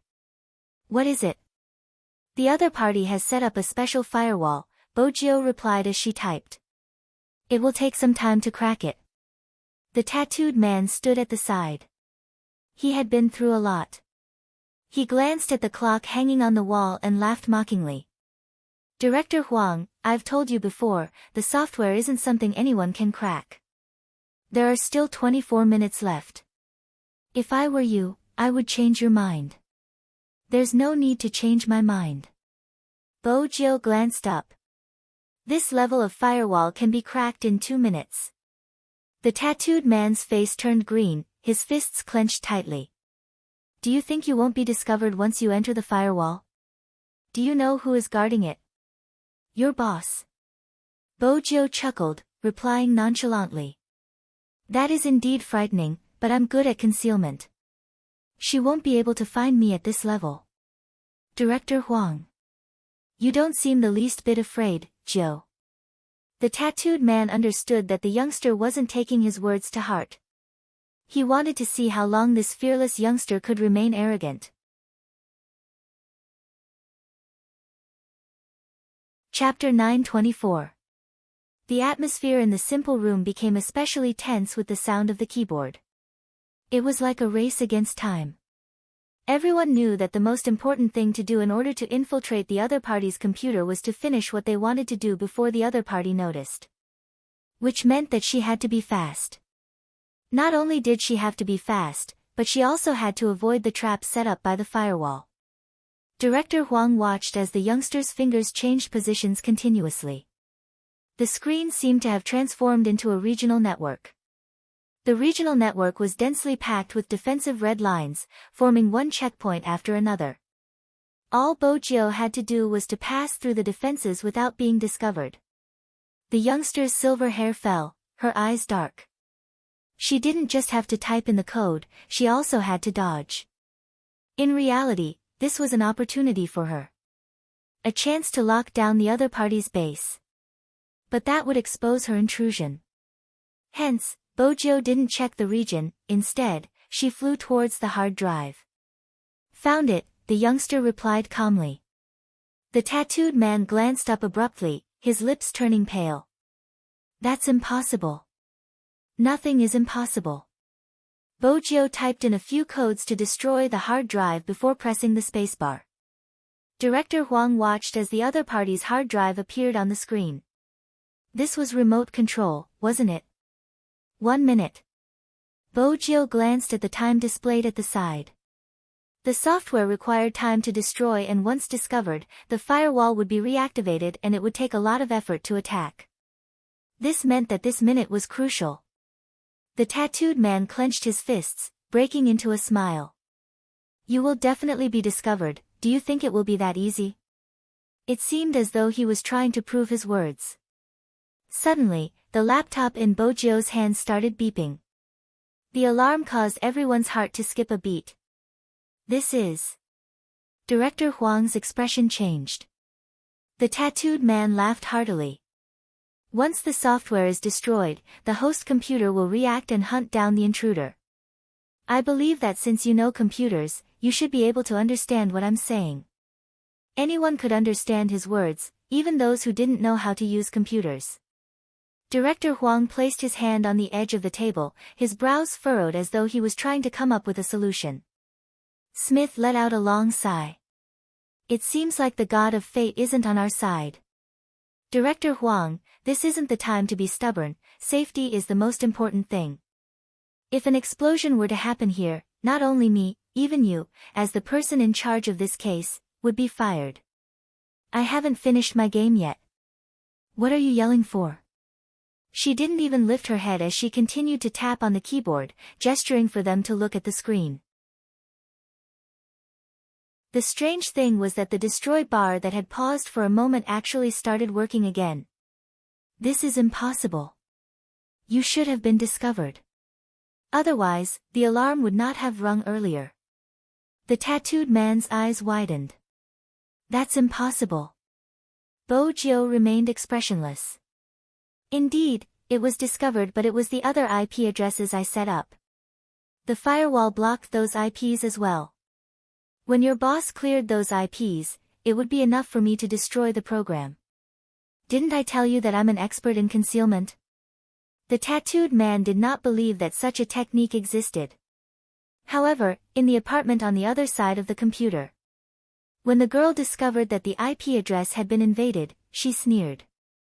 Her fingers were flying, and after quickly eliminating one, she was about to teach the other party a lesson. However, he discovered that another attacking IP had appeared. The girl's eyes darkened, and she began to change her target. However, when she went over to clear it away, she discovered that it was just a remnant shadow. It was like a shadow clone in a game.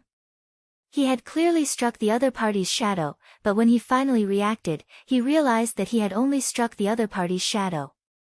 No one knew where the real person was hiding. At the end of the day, it was all because of the young man's amazing hand speed and hacking skills. The installation bar was running bit by bit, and it had already reached 90%. This number caused the tattooed man to shut his mouth. He had a strong build, but at this moment, his eyes were trembling as he thought about the possibilities. How could this be? No one should be able to break through boss's defense system. At this moment, Bo Jiao's left hand paused. This meant that the hunt was over. Her right hand pressed the spacebar, and with a click, she lifted the corners of her lips, spitting out two words, K-O, buzz, buzz, buzz. This time, it wasn't Bo Jiao's laptop that was buzzing. Instead, it was the main computer in the apartment. The girl's hand landed heavily on the black screen. Even now, she still wasn't sure what had happened to the firewall. Check. What was the other party attacking? The girl narrowed her eyes, her gaze deep and frightening. Who exactly was it, challenging her authority over and over again? The tall and slender man immediately activated the device. After less than 10 seconds, he lifted his head. The explosion program has been destroyed. Explosion program? The girl stilled, realizing the problem. She picked up her phone, dialing a string of numbers. The tattooed man's phone rang, but he wasn't in the mood to pick up the call. The countdown timer had stopped, which was a devastating blow to him. Just because he wasn't in the mood to pick up the call didn't mean it wasn't picked up. Qin Mo walked over, picked up his phone, and pressed the answer button. The girl wasn't stupid.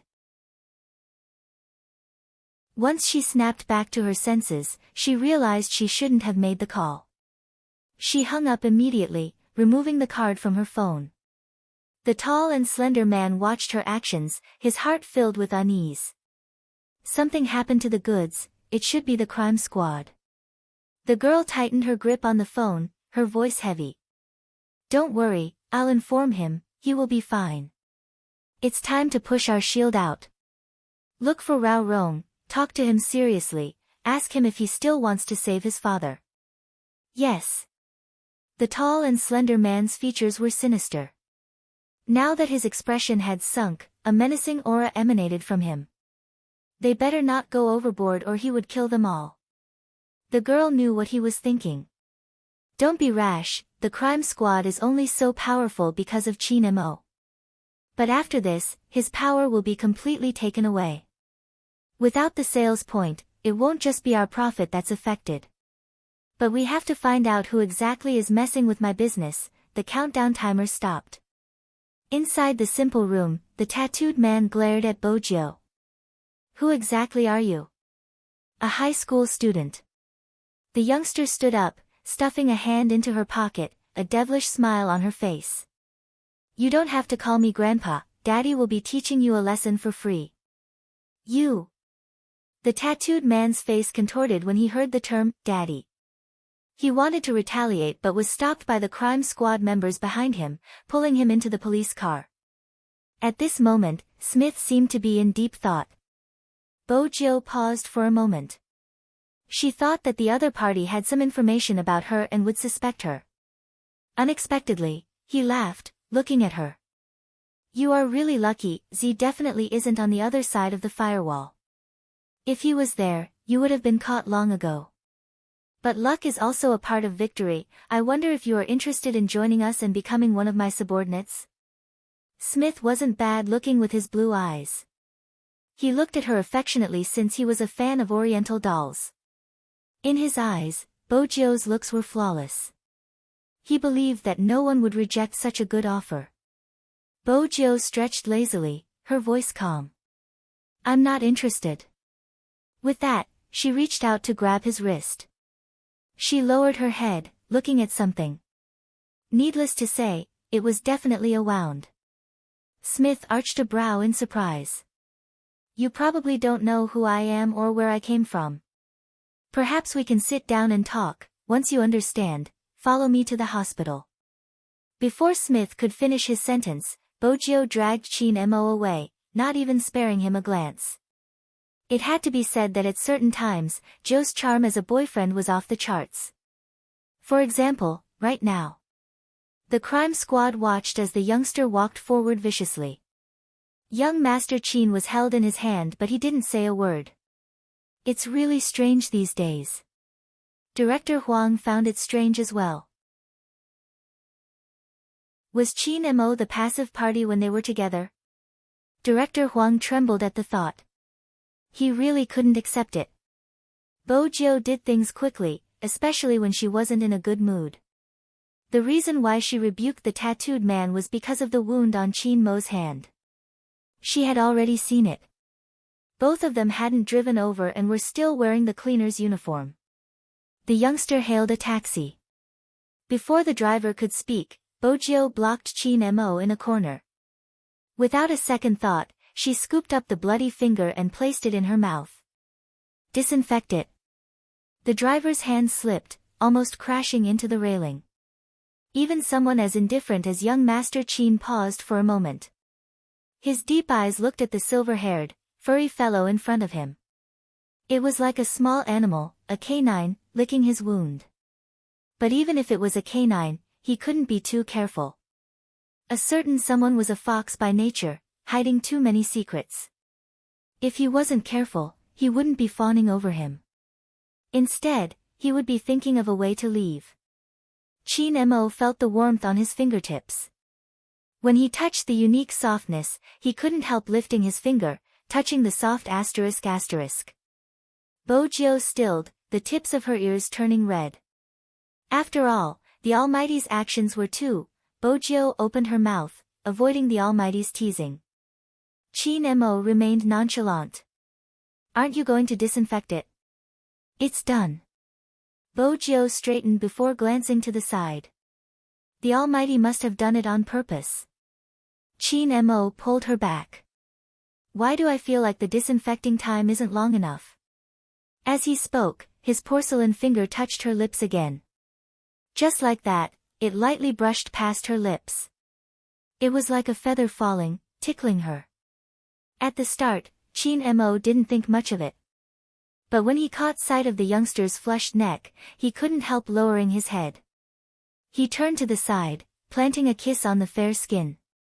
Then, he slowly slid down. Bojio trembled, unable to react in time. A wave of numbness washed over her. When Chin Mo kissed her, he would even consider the angle. With the board in the way and his body turned sideways, the driver in front couldn't see what was happening behind him. This was convenient for him.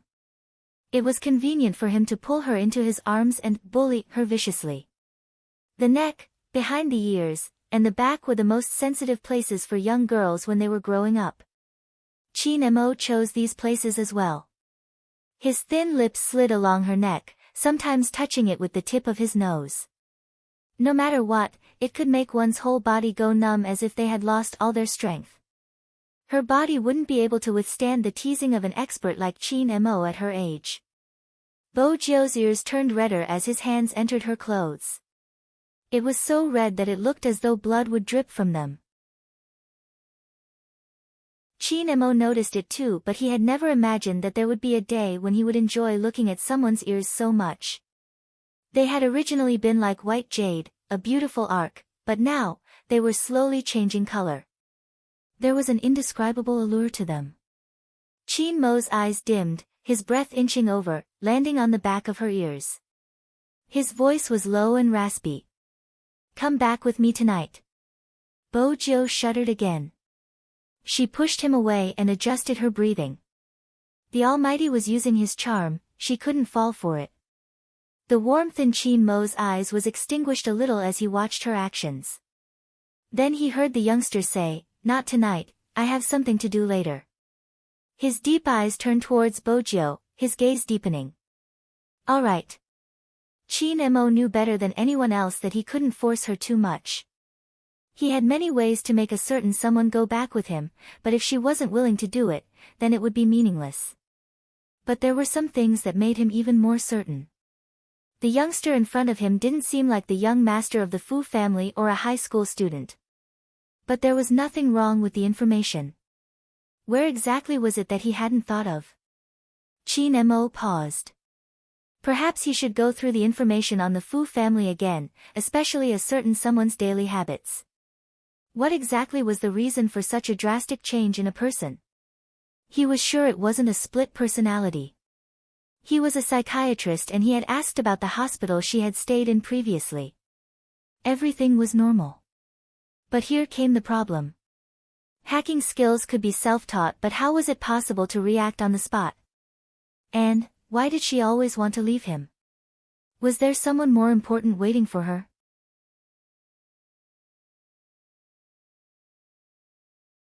Chapter 925. The moment they alighted, Bo Jio's boyfriend Aura returned.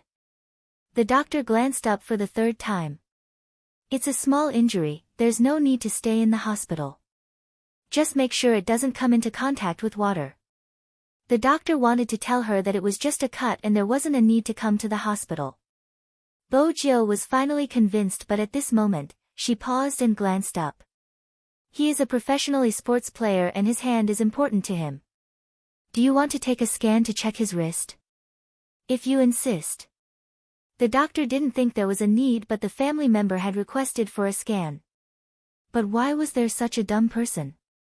It was just an external injury and they wanted a scan. The doctor shook his head. Chin Mo reached out to take the pen from the doctor's hand, his voice calm. "There's no need, just prescribe some medicine for external injuries." The doctor let out a long sigh. Fortunately, this person still had some sense. Bo Jio wasn't aware that she was being treated as an irrational person.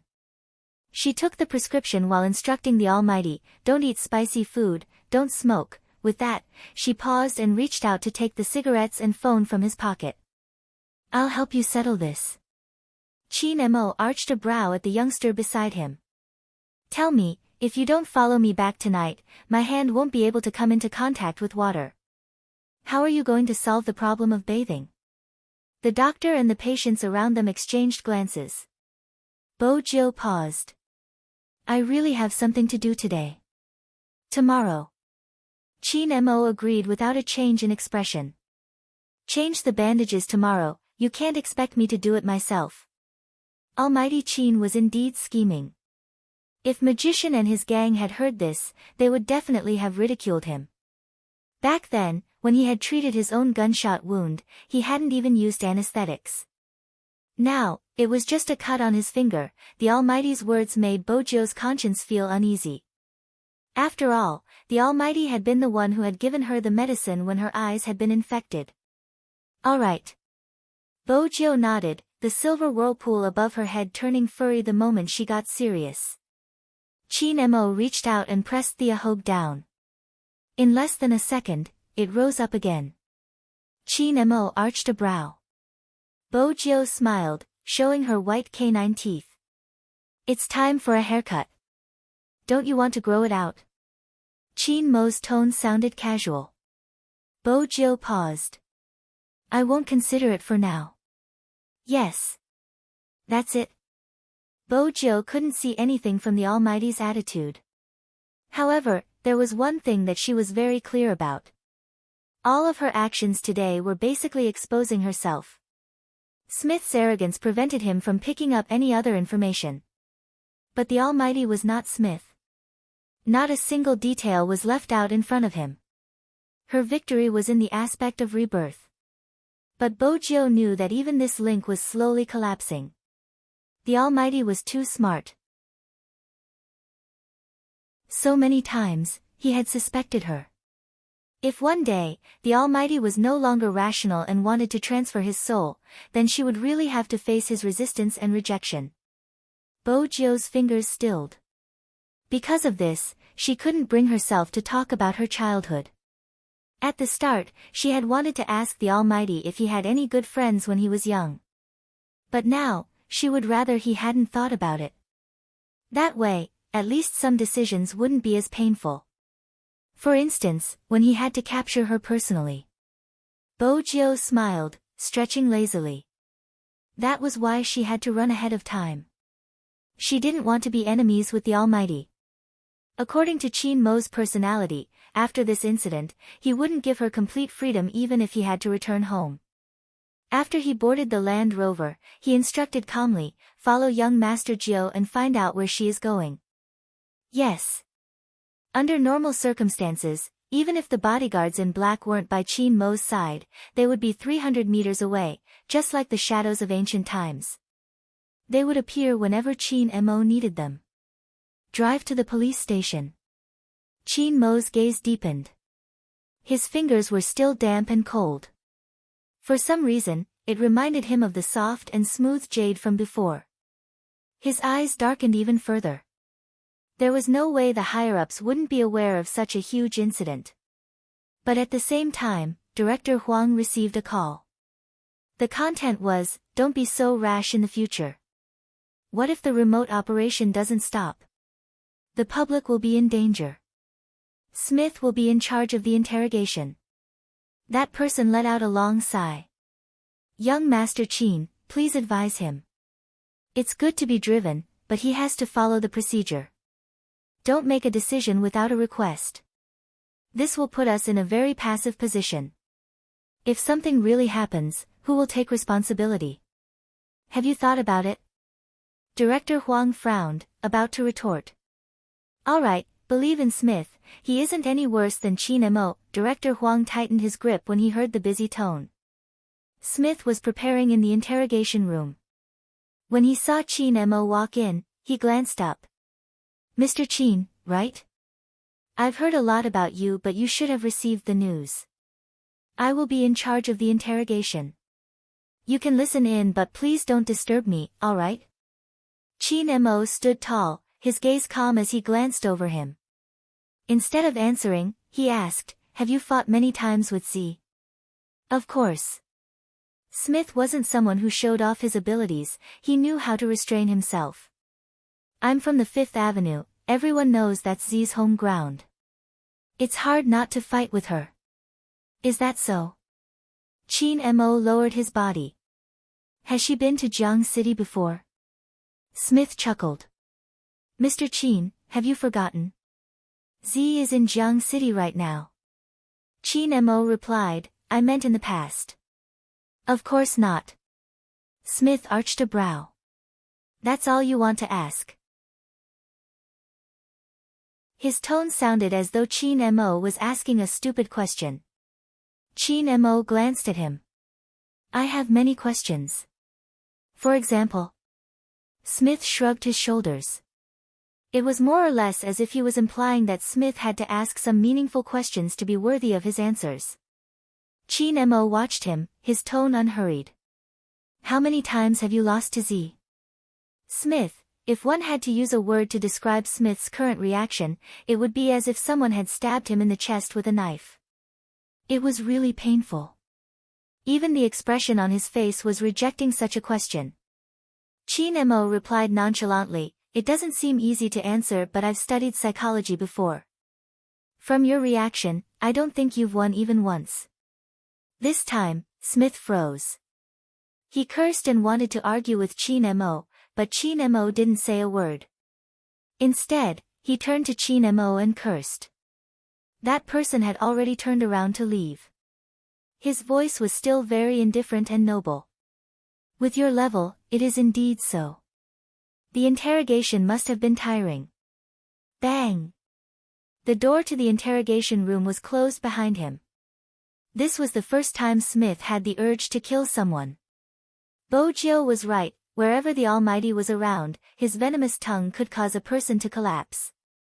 In reality, there wasn't a need for weapons. But Bojo hadn't expected the Almighty to use his venomous tongue to find out about her. Fortunately, she hadn't been to Jiang City before. There was something Smith wasn't aware of.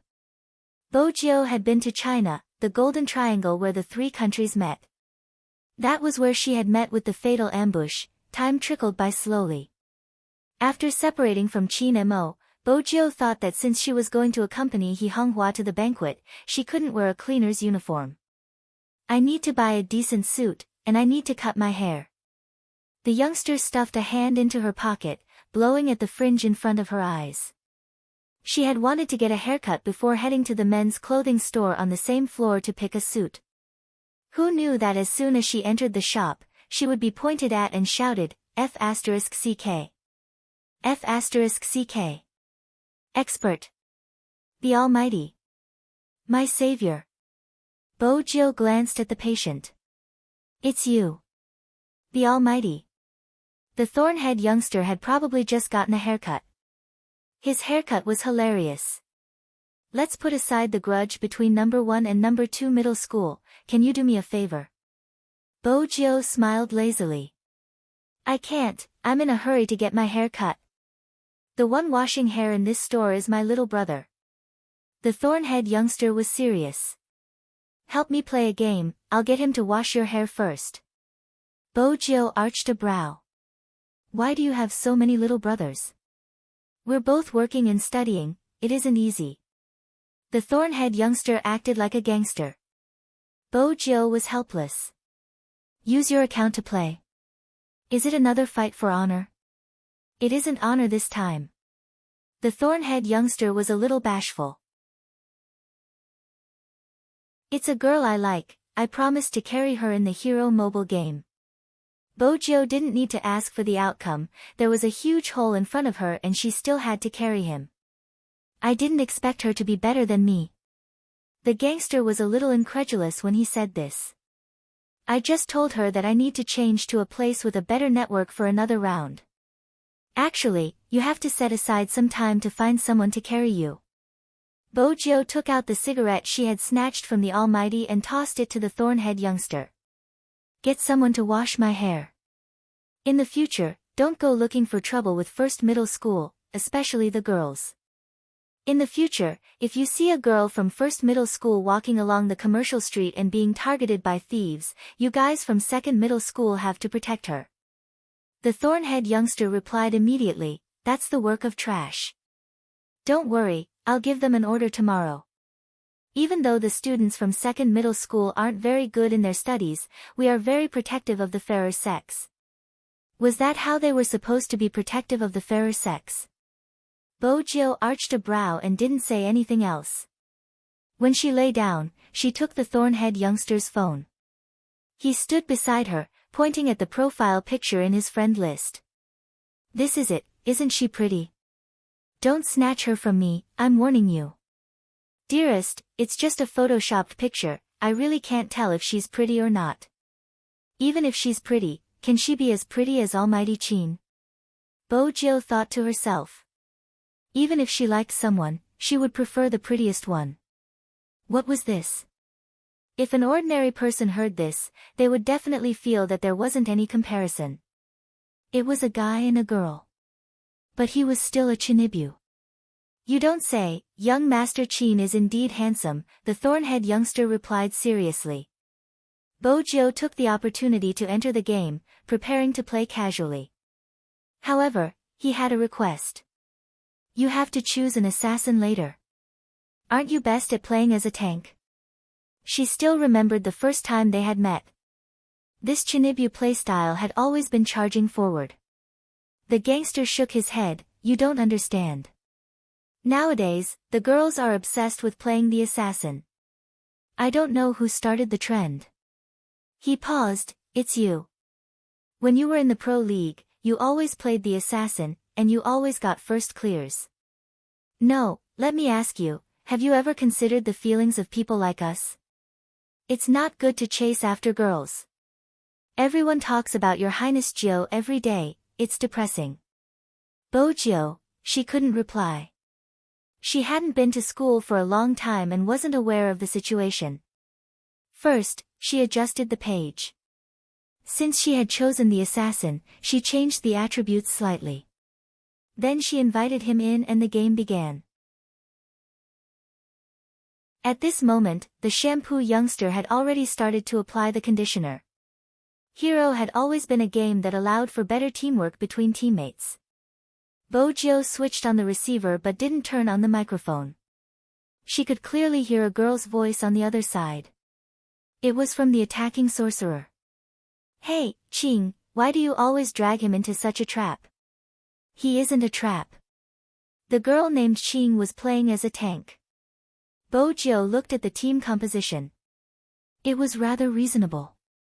She didn't care about what the other party said and charged straight into the opponent's jungle. What did Big Spade like to do when he was playing? Of course, it was to attack the opponent's jungle, leaving them with nothing to attack. After charging over, she didn't start fighting immediately.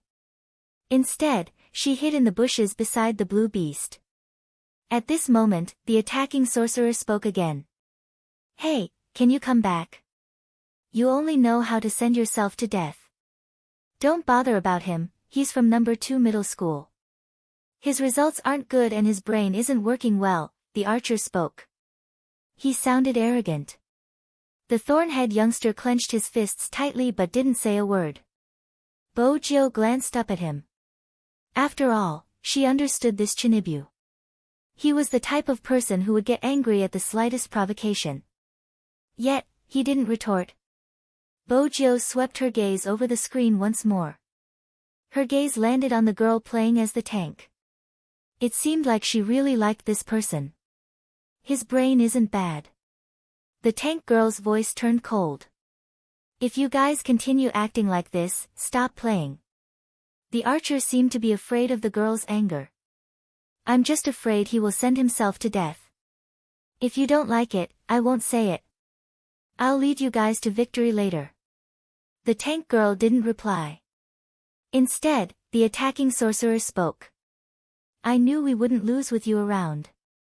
Almighty, lead us. No problem, as long as someone doesn't send himself too far. The archer's tone was still filled with mockery.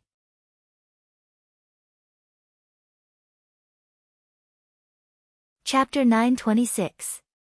Bojo swung her long sword and revealed herself. The lethality she exuded was off the charts. It was obvious that the enemy assassin hadn't expected someone to snatch the beasts at the start of the game. Caught off guard, not only did he lose the wild monster, but he was also targeted by a long sword.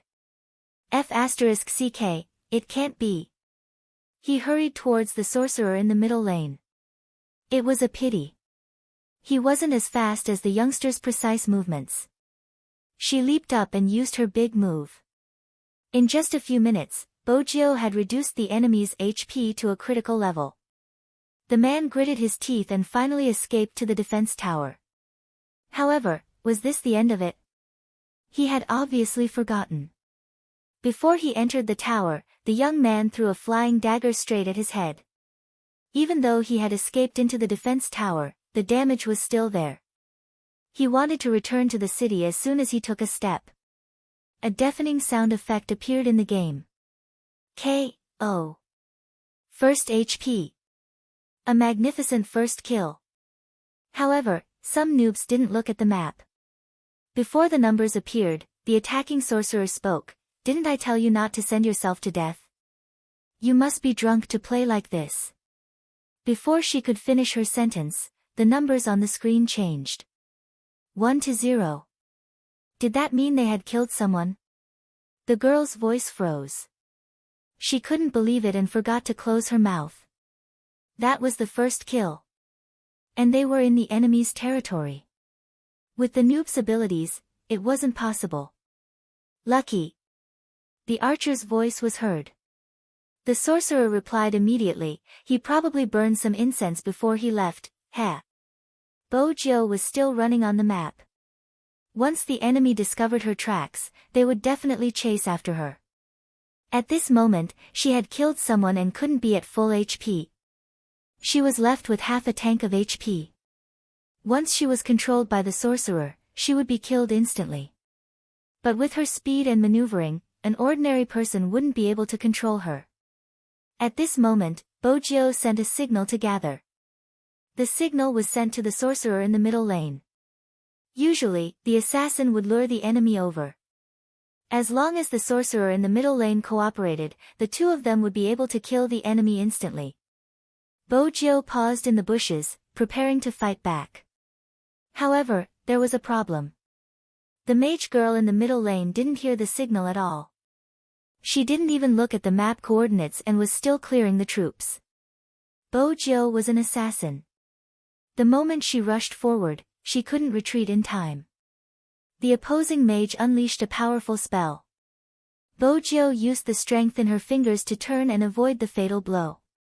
However, at this moment, it was no longer suitable to counterattack. It was just the start of the game, and she didn't have enough money or HP. Her opponent was full HP, and the map showed that reinforcements had arrived. Bo Jiu turned and returned to her own tower. This time, she finally understood what it meant to be tricked. He had always played in the Pro League, and his teammates would only have problems with their hand speed or technique. But this person.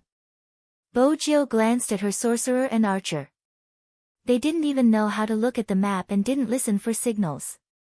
How did they get the confidence to fly with the Almighty? There was one more thing Bo Jiu wanted to ask. Why was an archer shooting the blue beasts? Not fighting the red beasts, but the blue beasts? Was he trying to steal her wild? His strength was a trap for his teammates, dear. Bo Jiu scanned the area and pondered for a moment. She decided to adjust her strategy.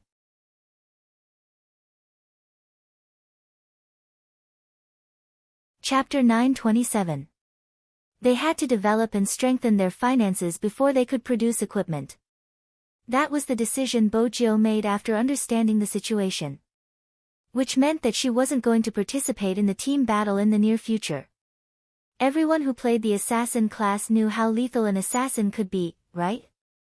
No, the long-range archers and some attacking sorcerers were the main attackers. Under normal circumstances, the assassin class not only had strict control requirements, but more importantly, they had to be able to analyze the situation. They had to know when to attack, when to retreat, and when to counterattack. The strengths of an assassin were speed and explosive power. However, if one thought that an assassin should be like a tank and only charge forward without caring about anything else, then that would be a big mistake. It was obvious that the archer and sorceress in the middle lane thought that way. When the enemy rushed over, they shouted, "Hurry, gather in the middle lane, prepare for the team battle." The defense towers on both the top and bottom lane were being attacked. At this moment, they weren't going to save the towers and were going for a team battle. Bo Jiu obviously wouldn't head over immediately. She would clear the troops around the tower and hit money everywhere she went. Her hand speed was so fast that the gangster was stunned. That was what he was thinking. Why did the same account play the same game character? How did that character become so powerful in the hands of the other party? It was unbelievable. Just as Bojio was about to attack the defense tower after the enemy on the top lane escaped with low HP, something happened in the middle lane. The sorceress came out of the defense tower. She didn't even release a stun fireball, instead, she used her big move. She was confident that she would be able to destroy the enemy with a big move. But it was obvious that she didn't just release her skill, she didn't measure the distance. That big move had indeed hit something, but it hadn't hit the opponent. This was really awkward. Such a low-level mistake in the game. Seriously, she didn't know what to say. She could only say that she couldn't escape. Sure enough, the opponent's assassin leaped over and gave the female sorceress a close-range critical strike. Together with a stun from the archer, the female sorceress was killed in less than 2 seconds. Bojio's 1v0 became a 1v1. It was a draw. The male archer ignored the tower and ran towards the city with full HP and mana. As he ran, he asked, "Where's the assassin? Don't you know about the team battle? Do you have to do this?" Bojio couldn't be bothered to say anything to those who abandoned their towers when they were full of health. She skimmed over from the wilderness and jumped into her defense tower. She cleared the troops, protected the tower, and earned money. She did everything without any delay. Then, she jumped to the right and continued to kill monsters in the wilderness. She continued to increase her finances. Seeing this, the female magician's voice was filled with anger. "Why are you still fighting monsters at a time like this?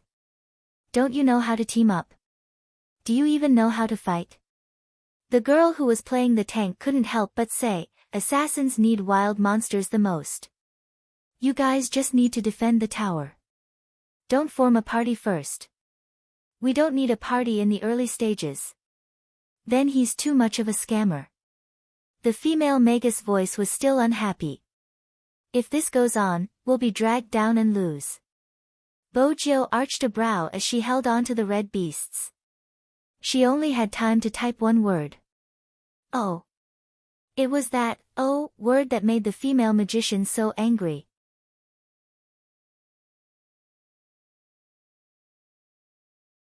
Chapter 928.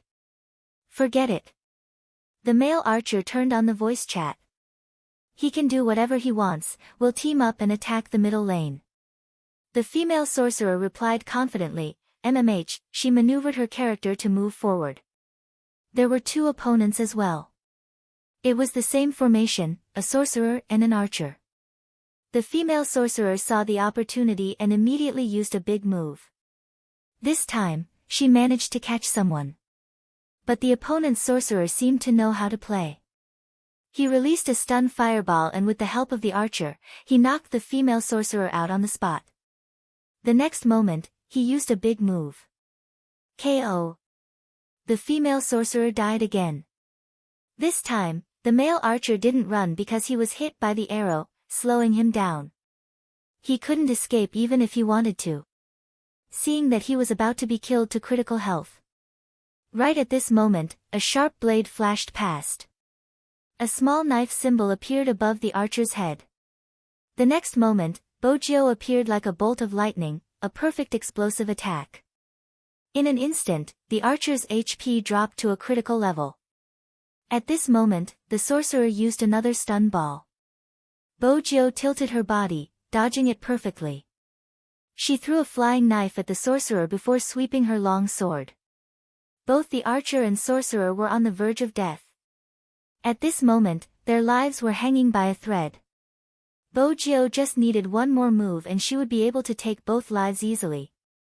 However, the male archer wasn't aware of the situation and continued to attack fiercely. Coincidentally, it was shot by him just like that.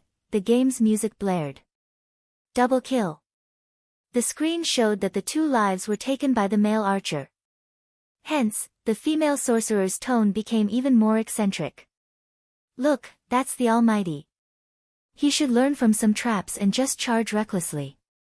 It's fine, I'll be watching from the back. Even if he charges into the crowd, he'll still be able to survive." The male archer really believed that he had taken the credit for the double kill. This kid seemed to have forgotten who had saved him when he was almost killed. Why was it the other way around? Bojo glanced over at the thorn-head youngster. Where did he come from? Is that how they play? He's from number 1 middle school. The gangster clenched his fist. That's why I don't like these students from number 1 middle school. But I have to admit that he's very good at playing games. Bojo's lips twitched. You call this good at gaming? He just got a double kill, the gangster said seriously. Bojo arched a brow, her tone calm. He won't have the chance to kill again. Why? The gangster didn't understand. Bojo moved her fingers, clearing another wave of soldiers. Without me, he would have been killed. It was a fitting scene. The moment Bojo finished her sentence, news of someone being wiped out came from the middle lane. This time, it was the opponent who got the double kill. The score changed from 3-2 to 3-4. It was obvious that Bojo's team was lagging behind. Not only that, but they also destroyed one of their defense towers. Even the second defense tower was only left with half of its original structure. Fortunately, there was still the girl who played the tank. After returning to her position, she defended the half wall of the tower. The male archer was rather humble. It's my fault this time, I made a mistake. The female sorcerer immediately said, it's okay to die once, everyone makes mistakes, unlike some noob who is still fighting in the wilderness while we are in a team battle. But just as the female sorcerer said this, another sound effect played. Bojo killed someone in the wilderness, successfully tying the score to 4-4. We're really lucky to meet someone with low HP, the male archer said as he looked at the map. His tone was slightly sinister. The female sorcerer was full of disdain. It's all because you and I beat the opponent to low HP, allowing some noob to take advantage of the situation. No wonder he had to team up with us, he wanted to take advantage of us. Just as she was saying this, Bojo led the troops and jumped to the bottom of the defense tower. Successfully destroying the second defense tower on the top lane. Then, she maneuvered her character into the jungle and disappeared again. Other than hiding in the bushes, what else does this noob know? That's enough. The female sorcerer was still commenting. The male archer was still confident. Ignore him, I'm here, there's no need to be afraid. Hence, the two of them started to charge forward. This time, the opponent was alone. It was a 2v1 and the opponent didn't know how to play. The female sorcerer successfully swept the opponent and took a life. Noob, watch out, this is called a game. As she spoke, she took a step forward. A line of words appeared on the screen. Tyrant King has been killed. Killing the Tyrant King in the wilderness would double the team's finances and experience. This was beneficial to the entire team. The one who killed the Tyrant King wasn't anyone else, it was the noob that the female sorcerer was talking about, Bojo. Did Spade Z's FC King come for nothing? Whenever they wanted to clear a dungeon, they would specially choose the difficult hidden bosses. That was why they shocked Zone C time and time again. At this moment, the male archer was still speaking. It's normal for an assassin to kill a Tyrant King. If I was an assassin, I would have killed the Beast King by now. Bojo replied calmly, you can give it a try and see how long you can last before being killed by the Beast King. The male archer could tell that she was being sarcastic. His anger rose. What do you mean? Are you trying to say that I'm not a good player and that I'm a noob? Under normal circumstances, no one would reply to his question since they had to be careful. But when the word, yes, appeared on the screen, the male archer wanted to curse. Hee, everyone can see who's the noob. What about you? You aren't even participating in the team battle, what right do you have to criticize others? Don't listen to him, let's go kill the Beast King. There are 4 of us now, it'll be easy. Was that really the case? They walked over. Bojo sent a message to retreat. Unfortunately, only the girl who was playing the tank hesitated for a moment. The rest of them surrounded the wild dominator boss. The Beast King was stronger than the tyrant in terms of attack power and HP, making it harder to attack in the early stages. But that wasn't the main point. The main point was that the other party had probably gone to the Beast King. As expected, Bojo hurriedly turned invisible and retreated. But it was too late. The female sorcerer and male archer had been eliminated in this wave of team battle. Fortunately, the Beast King hadn't been killed yet. The other party was still fighting. Everyone knew that the Beast King would belong to the one who dealt the last blow. This was what people often referred to as snatching the Beast King. Bojo hid in the bushes, calculating the Beast King's HP. At the crucial moment, a knife flew over.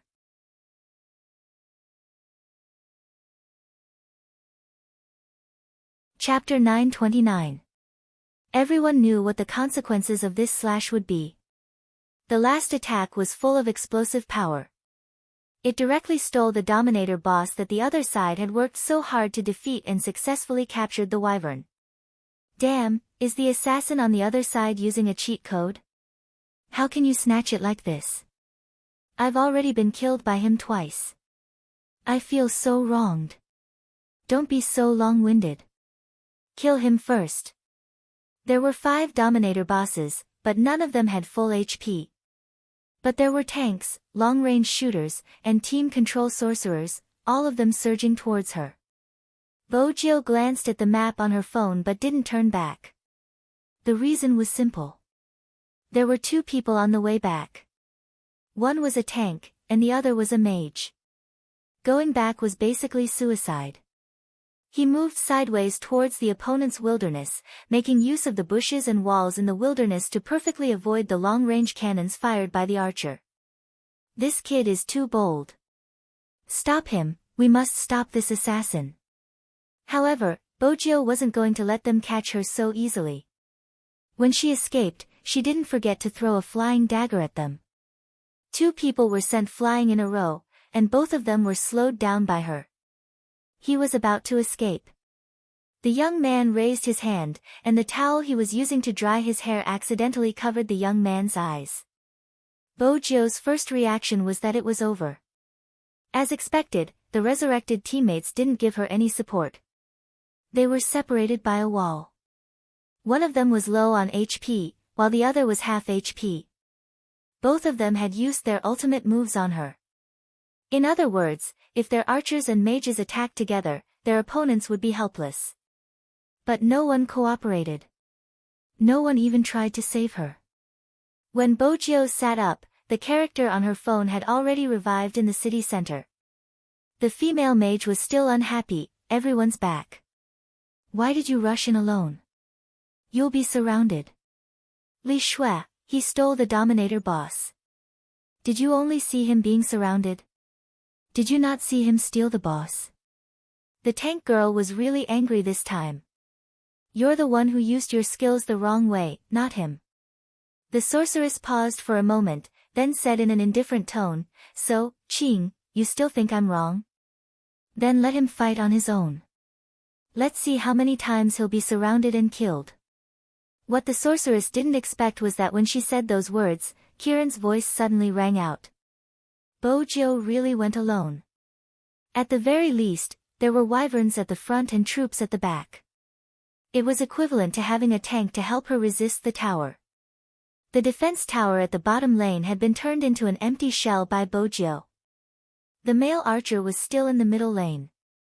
You don't want to join us and still insist on taking the wrong path. I know, the female magus snorted coldly. Looking at the map, the 5 people on the opposite side were all heading towards the pit. He added, they're basically looking for death, alright? No, something's wrong. Instead, someone from the opposing side reacted. It was because he usually watched the pro scene, but now he only paid attention to one thing. That was, the income of this assassin was more than double of theirs. In other words, with the same game character, the opponent's attack power would be much higher than theirs. Don't go. Before he could finish his sentence, the game's music blared. K.O. 1 kill. Look, he's dead. The female magus shrugged. And you still say you're not a scammer. But as soon as she finished speaking, her expression changed. That was because the second announcement sounded in the game. Double kill. Double kill? What did that mean? The person who had died wasn't the pit, but the opponent? That wasn't all. The pit had killed 2 of their players in one go, even when he was surrounded by 5 people. The male archer was calm. It's just a double kill, he won't be able to escape anymore. But his luck isn't too bad. The male archer wanted to give the female magus and himself a way out, attributing everything to luck.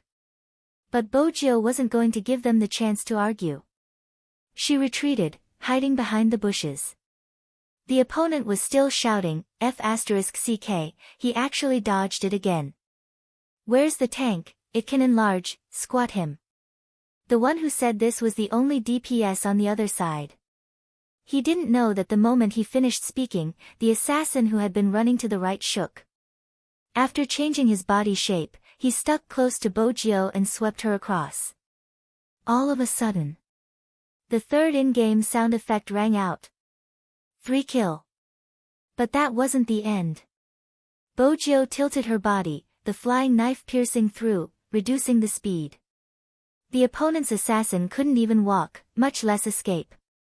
With a swoosh, the sword landed. 4 kill. This time, the sound effect was different. Be it the other party or the hairdresser, both of them were dumbfounded. The Thornhead youngster's jaw dropped. That works too.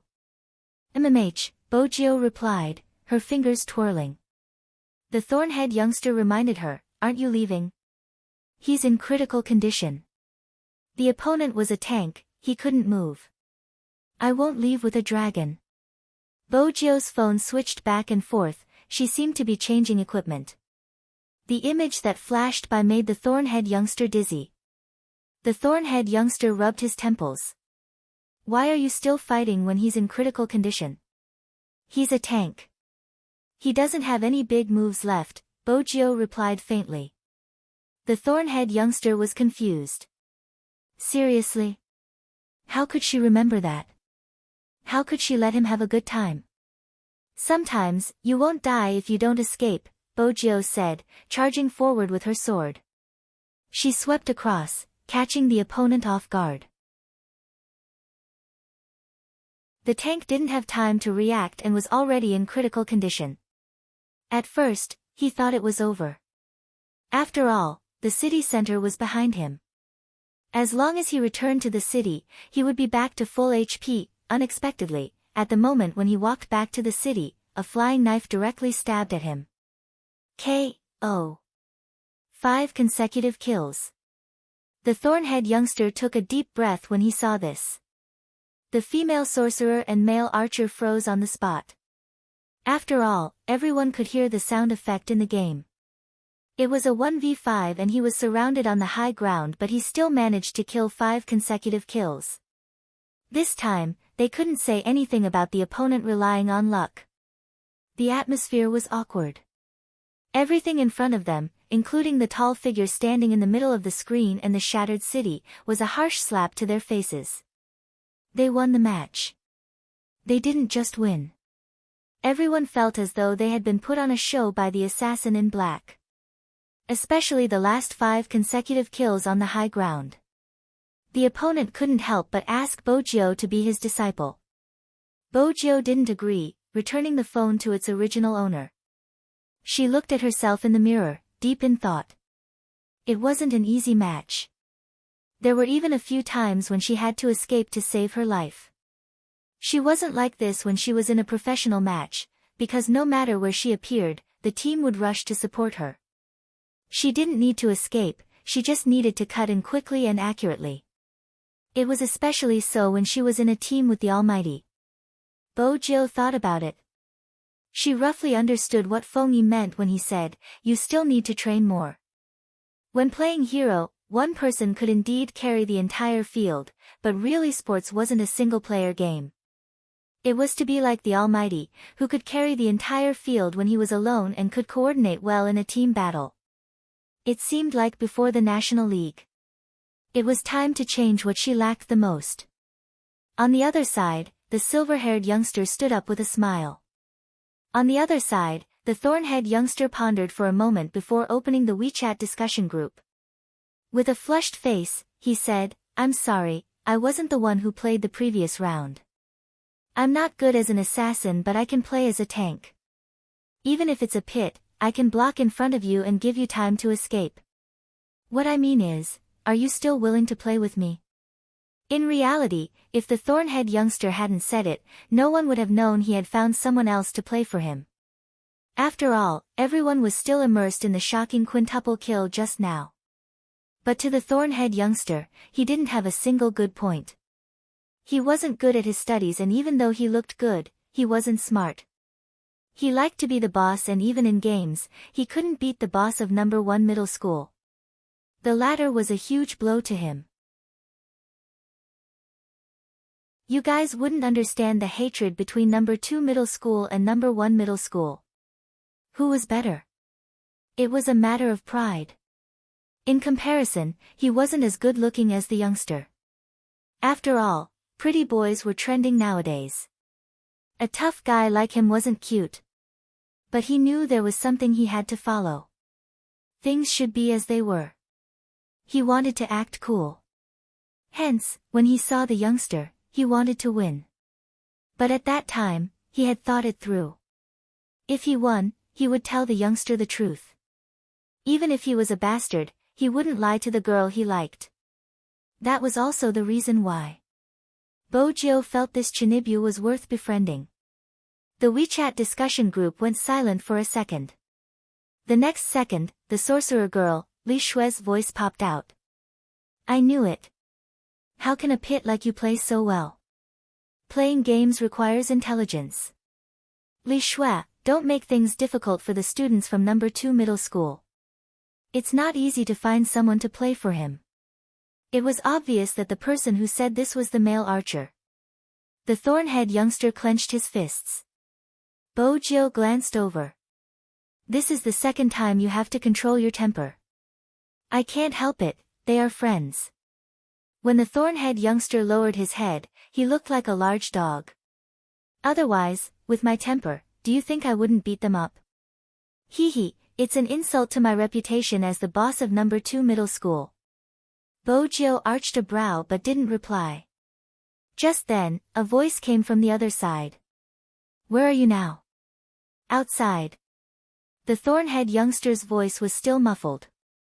"Come to my house." The girl's voice was cold, but the words she said were warm. "Who wants you to be good at games? Hurry up and study with me. You don't want to go to university anymore, do you?" The thorn-head youngster's eyes lit up. "I'm going over now." The girl was obviously trying to get back at the thorn-head youngster. "Some people are indeed smart, but remember, I like people like you who are a little dumb and a little pit." MMH. The thorn-head youngster nodded continuously. Bojo seemed to be able to see a certain Chinibu's ears pricking up. Seriously? Did his lackeys from number 2 middle school know about him? "But, from your tone, you two seem to know each other." "We live in the same district, but we weren't familiar with each other in the past. We only got to know each other after a while." With that, the thorn-head youngster turned and patted Bojo's shoulder. "I heard that you like young Master Qin to the point of insanity. But you still haven't moved his heart, right?" "Bojo. Who did you hear that from? Is that how you use the adjective crazy? To be honest, I used to despise people like you." "What's that called again?" "Oh right, gay." The thorn-head youngster frowned. "But you are different, you aren't a sissy at all. As the boss of No. 2 middle school, I shouldn't be talking to you about this since destroying you has always been our school's plan. But this time, it's different. I feel that there's something wrong with number 1 middle school recently. Don't always chase after your almighty and forget your mission as the boss of number 1 middle school. Bojo. What did he mean by mission as the boss of number 1 middle school? This was a conversation between a Chinibu. What problem? Bojo asked casually. The thorn-head youngster caressed his chin. Someone wants to buy the trending searches. It's the girl who played with us just now. Buy the trending searches? Bojo frowned. Why would a high school student want to buy the trending searches? The thorn-head youngster shrugged. I don't know the details, but I know who her target is. It's a web novelist who seems to be depressed. Bojo glanced up. Why are you telling me this? Aren't you an esports idol? The thorn-head youngster pouted. An idol has to display his strength and let the people who like you learn from him. Someone should believe your words. My girlfriend likes that web novelist quite a bit. Bojo arched a brow. Your girlfriend? The girl who played with Tank just now. Isn't she pretty? The thorn-head youngster asked shyly.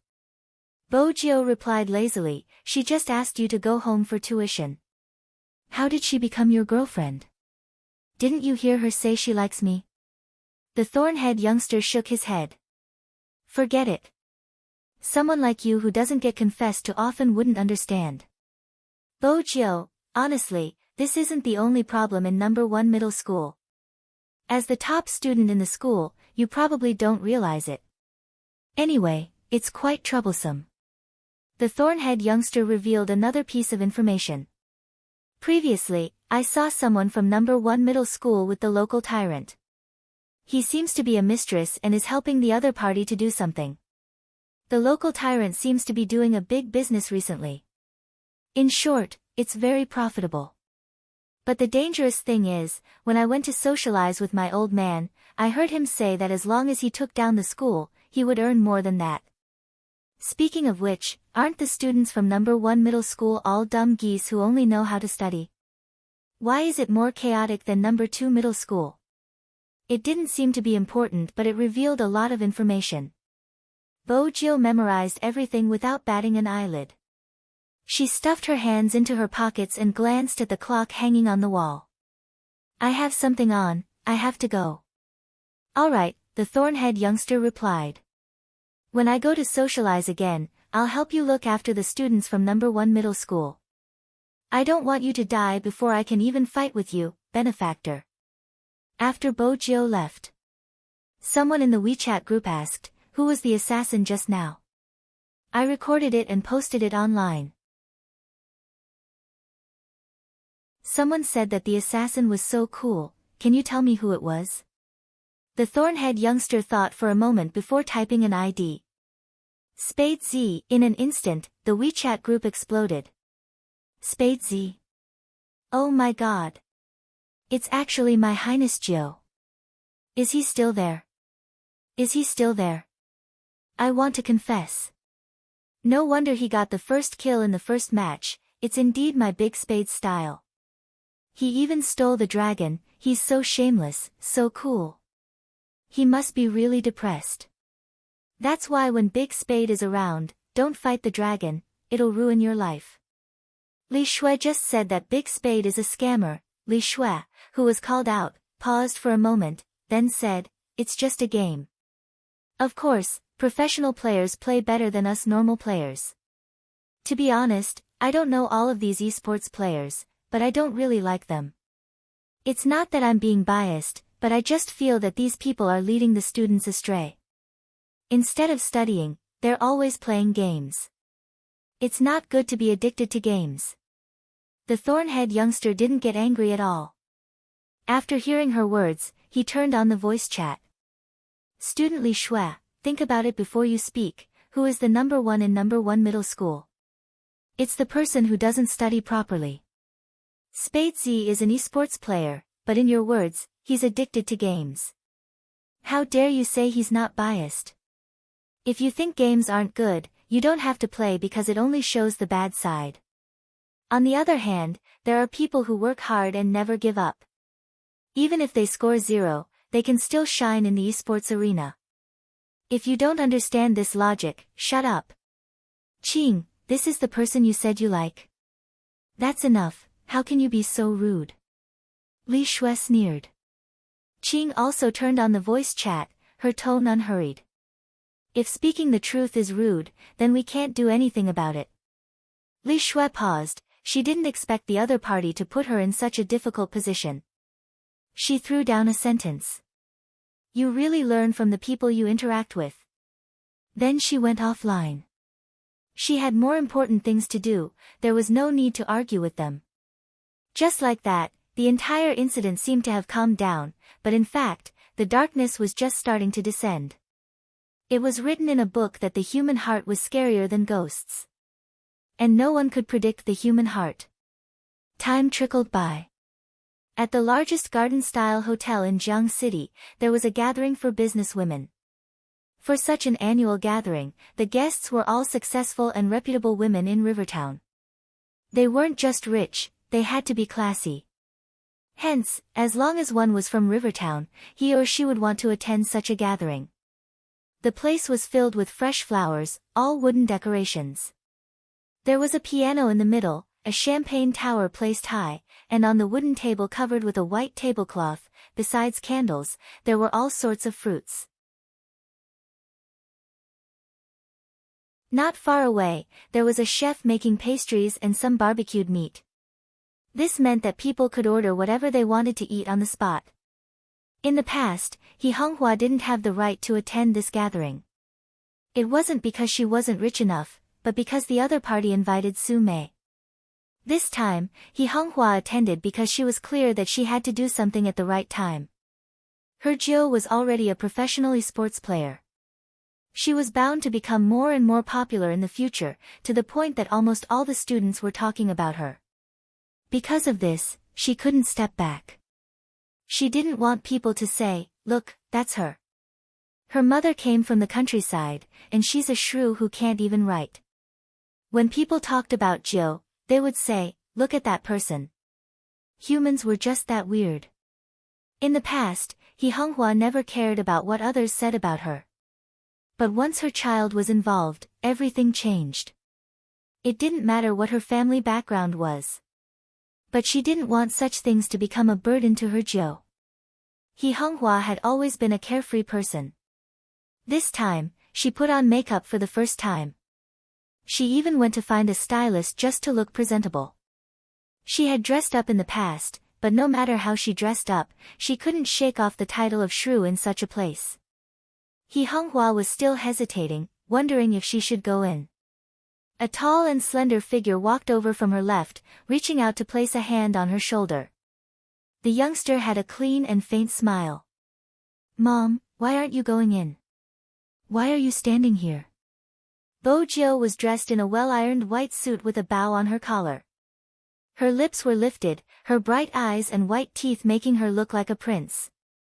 There weren't many people who could resist a suit of this color, but Bo Jiu seemed to be born with a demonic aura. Even though it was white, she could still exude a devilish aura. It was very attractive. Even He Honghua felt that her Jiu was so handsome that it made her blush. Her round face broke into a smile, filled with delight. Bo Jiu arched a brow, bending her arm into an arc. "Let's go, Madam He, enter." He Honghua had never been invited like this before. She paused for a moment, then clumsily moved her arm forward. "Madam He, be more confident. Trust me, your Jiu is so handsome, it will definitely give you extra points." Bo Jiu's face didn't blush when she said this, her heart wasn't racing. Instead, there was a smile on her beautiful face. She was really narcissistic. But because of this sentence, He Honghua's heart wasn't as chaotic and uneasy as when she had first arrived. Yes, be more confident. She was here to eat. Bo Jiu glanced over as she walked, observing He Honghua's side profile. When she saw the smile, her lips lifted. He Honghua still had to ask, "What did you do today? I didn't see you at the club, your teammates said you weren't training today."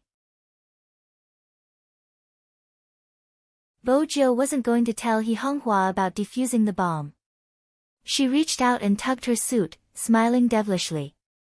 I went to buy this and even got a haircut.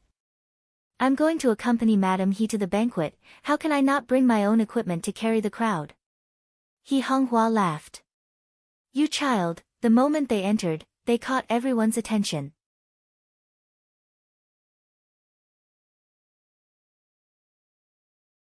Chapter 930. The male archer from before was also at the banquet. Compared to Bo Jio's suit, he was dressed with more thought. He was wearing a British tuxedo that was tailored well, making him look tall and straight. The male archer wasn't anyone else, he was the celebrity son that Guo Rong had mocked when she heard that He Honghua was attending the banquet, Yi Sihua. When he found out that movie Queenan was coming, he felt that his chance had arrived. They were in the same industry after all, hence, he had received some news. Recently, movie Queenan had secured a huge role overseas and the director was internationally renowned. He was currently searching for a mysterious Asian youngster. If he received movie Queen Anne's recommendation, he would be able to act in the film. Wouldn't his net worth be that of a C-list celebrity? Those that weren't in the industry probably wouldn't know. As long as he acted in a huge film overseas, he would receive a steady stream of domestic resources. Other than that, he would be classified as an actor. Hence, to Yi Sihua, today was truly a ladder for him to climb up. As for his acting skills, who cared? This was an era where looks mattered. As long as his acting skills were good, there wouldn't be a problem. There were people in the industry who wanted him to study. What a joke, he had to squeeze time for his classes because he was worried that the paparazzi would say that his acting had affected his studies. He had to be a role model so he didn't have the time to study. Anyway, he could just use a stunt double for some scenes. As long as he had connections, he wouldn't have to worry about not being popular. Right now was the best time for him to grab hold of this opportunity. In terms of looks, he was confident that no one could beat him. But Yi Sihua tightened his grip on his wine glass when his gaze was stolen. The people that had been chatting with him paused, their gazes landing on the person who had stolen his limelight today. Yi Sihua was still in the group chat, obviously aware that the person who had stolen his limelight was Spade Z. But they didn't know that he was the shooter. Regardless of whether he was playing or interacting with others, he would never reveal his real identity. At most, he would say that he was from number 1 middle school. After all, he was a celebrity. But he had never experienced such a feeling. It was fine that he had been outshone in the game. What right did this upstart from the countryside have to come here and steal his limelight? Guo Rong didn't like He Honghua and the others either. In fact, this was not surprising. Some of the ladies who often socialized knew that Guo Rong and Su Mei were very close. Back then, she had looked down on He Honghua and even said that Guo Rong could not understand why that plain and fat country girl was so persistent. Could it be that Guo Rong could not see what she and Su Mei had sensed before? If she knew what was good for her, she would quickly give up. She had no self-awareness at all. Hence, when Bo Jio and He Honghua started walking, her first reaction was to pout. However, people like them would never show their true thoughts on their faces. This was the elegance they flaunted. This was also the reason why Guo Rong felt that she was superior to others. She looked down on people like He Honghua who came from the countryside and wanted to join them no matter what their status was. Not to mention that son of hers. Not only was she a love-struck fool, she even dared to attack his own father. Guo Rong had also heard Su Mei talk about this person. Other than being a professional sports player, there was nothing good about him. But even though esports sounded nicer, it was just a game. He was really a person at the bottom of the social hierarchy, trying to find an opportunity to bite others. Guo Rong retracted her gaze from the two of them, holding onto her wine glass with a smile. She couldn't even be bothered to look at them. Come, Sihua, follow your Aunt Yang Huan more, it will be easier for her to introduce you later. I remember that you have interacted with movie Queenan before, right? Guo Rong was obviously trying to raise her son's social status. Yi Sihua had indeed met movie Queenan, but he had been seated below the stage, watching the goddess of the film and television industry receive her award. But that didn't stop him from using this incident to create hype. We met when we were overseas. Oh. As the organizer of the banquet, Yang Huan arched a brow and smiled. Sihua, you are quite impressive. Yi Sihua replied humbly, it's nothing much, it was just a chance to attend an event and learn from a senior. You're doing quite well now. A lot of people are asking me how I met you when they saw our photo. You'll definitely become famous in the future. Yang Huan smiled and said, don't forget to support your Auntie Yang. Yi Sihua was confident. I definitely won't forget. But even so, he didn't manage to attract the attention he wanted. Because the ladies beside him weren't talking about him, but the nouveau riche who wasn't even fit to carry his shoes. That's him, right? Spade Z. I don't know why my daughter likes him so much. My daughter isn't interested in anything other than solving questions. This time, she actually said she wanted to surpass the school hunk in her school to be a qualified fan. What do you think she's talking about? My son is even more interesting, he recently cut his hair and said he wanted to join the military. He said he couldn't even beat a gigolo in his life, it was too humiliating. Now that he joined the military, it fulfilled our wishes. In the past, he always thought he was the best in the world and was extremely arrogant. But to be able to beat my son down, he is indeed impressive. It's good to have such a child. He seems rather sensible, unlike what Su Mei said in the past, there were plenty of whispers in the banquet. But Yi Sihua wanted to share all the whispers with him. Both mother and son had the same thought. Guo Rong didn't feel comfortable either. After all, in all the events she had attended, as long as her son was around, others would always be envious of her. Today's banquet wasn't going according to her expectations. Guo Rong narrowed her eyes. As the invited party, she had to greet the host. It was basic etiquette. Hence, the moment Bo Jiu entered, she brought He Honghua towards Yang Huan. If it had been He Honghua herself, she wouldn't have been confident. But with Bo Jiu around, things were different. He Honghua greeted Yang Huan naturally. To Yang Huan, maintaining harmony in social settings was basic etiquette. Even if He Honghua wasn't invited, it didn't make a difference to her. She knew how to make polite small talk. In the past, Guo Rong could have done the same. But now, she couldn't do it. She wasn't someone who deserved to attend such banquets, how could she bring up the tempo? Boss He, it's been a while. Guo Rong smiled and said, your son is becoming more and more outstanding. I think our situation is quite similar. We only have one son in our family. However, Sihua has always been sensible and humble. He has never caused any trouble outside. Even though he is famous now, he has not become arrogant. As for your son. She paused, frowning before continuing, the negative news hasn't stopped. Actually, as parents, we have to consider everything for our child. It's good to be famous, but if he isn't, he would be rash and easily get into trouble. It's better for our family to keep an eye on him. It's more important for him to cultivate both internally and externally. I remember your son wasn't used to such occasions, how is he now? He should have learned how to drink red wine, right? Of course, she still remembered Guo Rong. But she didn't have a deep impression of her son. The reason Guo Rong mentioned how to drink red wine was to mock the first time she had attended a gathering with Su Mei. When others had clinked glasses with her, she had gulped down large mouthfuls. She hadn't been aware of this aspect. At that time, the original body had treated Su Mei as a good person. She hadn't known that Su Mei had brought her out just to embarrass her in public. And Guo Rong had been one of the participants. He Honghua understood what Guo Rong was implying. Her gaze dimmed. She told herself not to be rash. If she was rash, she would fall into the other party's trap. It was better to tolerate it. If she lost her temper, it wouldn't be worth it for her Jiu to be criticized for her lack of upbringing. According to Bojio's personality, such words would go in one ear and out the other. She would just ignore it. But today, He Honghua was here. In this world, there would always be such a person. You couldn't allow her to suffer.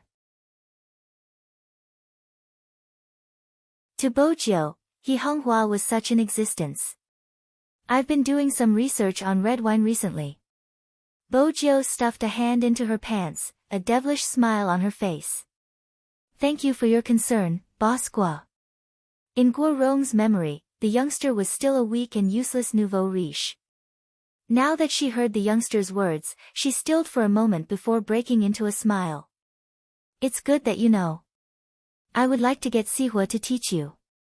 Both of you are around the same age. Even though there are differences in some aspects, it should be easier for you to communicate. Of course, other than gaming, you don't do anything else. Unlike our Sihua, he has to study every day besides reading scripts. Bojio lifted her lips. Boss Gua, why do you think I don't do anything else? Aren't you esports players just gaming? There wasn't anything wrong with Guo Rong's words and actions, but everyone could hear the disdain in them. Bojio looked at her, her voice calm. I think Boss Gua has some misunderstandings about our profession. We don't just play games. A professional esports player has to be online for at least 8 hours a day. 4 of those hours are for basic training, reflexes, hand speed, positioning, as well as the coordination between the team members. They have to be practiced repeatedly. Also, Boss Gua, I believe that respecting people from all walks of life is the foundation of being a boss. What do you think, Boss Gua? Guo Rong was at a loss for words. She had never expected this little country bumpkin to become someone she couldn't fight back against. She had led her into the gutter without a word. There were many people present and they had started their careers in various industries. Of course, she knew what mistake she had made. Yang Huan didn't want anything unpleasant to happen during the banquet since Mizan was coming later. So, when she saw any signs of trouble, she immediately said, "Kids these days are more thoughtful than we were back then." Director Guo doesn't mean that. Come, let's have a toast. Let's keep our words in the wine. Yang Huan wasn't being fair, but regardless, Guo Rong was someone she interacted with regularly. He Honghua was an outsider after all. Inviting her to the banquet was just to make up the numbers. Between the two, she would definitely lean towards Guo Rong. I've felt like something was missing since just now. Yang Huan glanced towards Yi Sihua.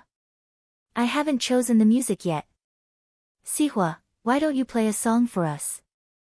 Actually, the way they treated each other was equivalent to leaving He Honghua and Bojio in the cold. Bojio had never attended such events with He Honghua before. But when she saw that He Honghua was used to it, the warmth in her eyes dissipated. How many times had she been ostracized for it to become a habit? She knew how much effort He Honghua had put into this banquet. Perhaps, she didn't care. But even if she didn't care, she shouldn't be in such a state. It didn't matter if she didn't attend such a banquet. Bojio was about to speak when a familiar voice came from beside her. A familiar voice came from beside him. Auntie Yang suggested it, so it should be possible. But I heard young Master Fu's words just now, and it seems to be very impressive. Why don't I play a part for young Master Fu? I don't need to play any famous songs, just basic piano basics. Young Master Fu should know, right? Bojio glanced up towards Yi Sihua, arching a brow. Was this the male archer from earlier? Yi Sihua wasn't aware that she was good at disguising herself and was extremely sensitive to voices. Moreover, Yi Sihua's tone was filled with disdain. Naturally, she could tell who he was. Or do you mean that young Master Fu doesn't even know the basics? Yi Sihua continued, clearly not giving her a way out. Even though he hadn't interacted with this useless person, he knew a little about him. He didn't even know how to touch a piano, much less play it. How dare he be so arrogant in the game and steal his limelight? He was going to let him have a taste of the consequences in real life. Even though they had a piano at home, He Honghua had never heard her Jill play it before. She had always assumed it was just a decoration. After all, her Jill liked to show off. Yi Sihua was doing it on purpose to embarrass her Jill. He Honghua clenched her fists, wanting to say something. Bo Jill was faster than her. Should I play first or you? He Honghua paused, glancing up instinctively, her eyes filled with worry. Yi Sihua chuckled. You can go first, I'm afraid you won't have the mood to play after I start since I'm a professional. The mockery in his words was obvious, he was clearly trying to belittle her. Oh. So you're a professional? Bo Jill walked forward casually, standing tall beside the piano. She glanced up, her gaze devilish. If an amateur like me doesn't play well, things will get awkward. Yi Sihua smirked. Let's talk about that after you finish playing. This useless person was really shameless, playing better than him. Did he know where he came from? Bo Jill remained nonchalant in the face of his mockery. Everyone watched as the silver-haired youngster in a suit sat at the brightest spot.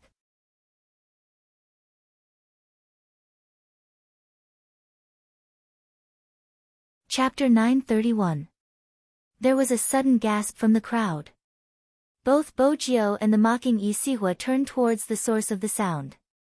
A woman walked in from the door. She seemed to be the beloved child of God. Whether it was her face or temperament, she was perfect. Few people could wear this kind of oriental red color with a noble effect, but when it was on her, it was as if nothing was a problem. That kind of fiery red color set off her snow-white skin, only making people feel that there was a kind of indescribable lazy beauty. That was not all, because there was another person standing beside her. He was dressed in a black suit, but it gave him the aura of a young master of a warlord. His arms were half bent, and his slender legs were walking forward. His tall nose bridge and thin lips were just perfect, sexy and noble at the same time. Who else could it be other than the ravishing young Master Qin of Jiang City? The woman in his arms was movie queen, whom Yang Huan had been looking forward to meeting for a long time. In reality, not many people knew that movie queen and Qin Mo were mother and son. Mainly because no one knew about movie queen N's background other than acting. Her appearance this time. Many were shocked. In terms of age, the two of them didn't seem to be a match. Besides, for young Master Qin to accompany her and intentionally lower her status, she must be a relative of the Qin family. Could movie queen N be one of young Master Qin's cousins? The wrong guess was because movie queen N didn't look like someone in her 40s. Other than Yang Huan, Bo Jill was the only one who knew the truth. But Bo Jill was surprised that the almighty and movie queen would attend the banquet. Based on their personalities, they shouldn't have attended such events. That was indeed the case.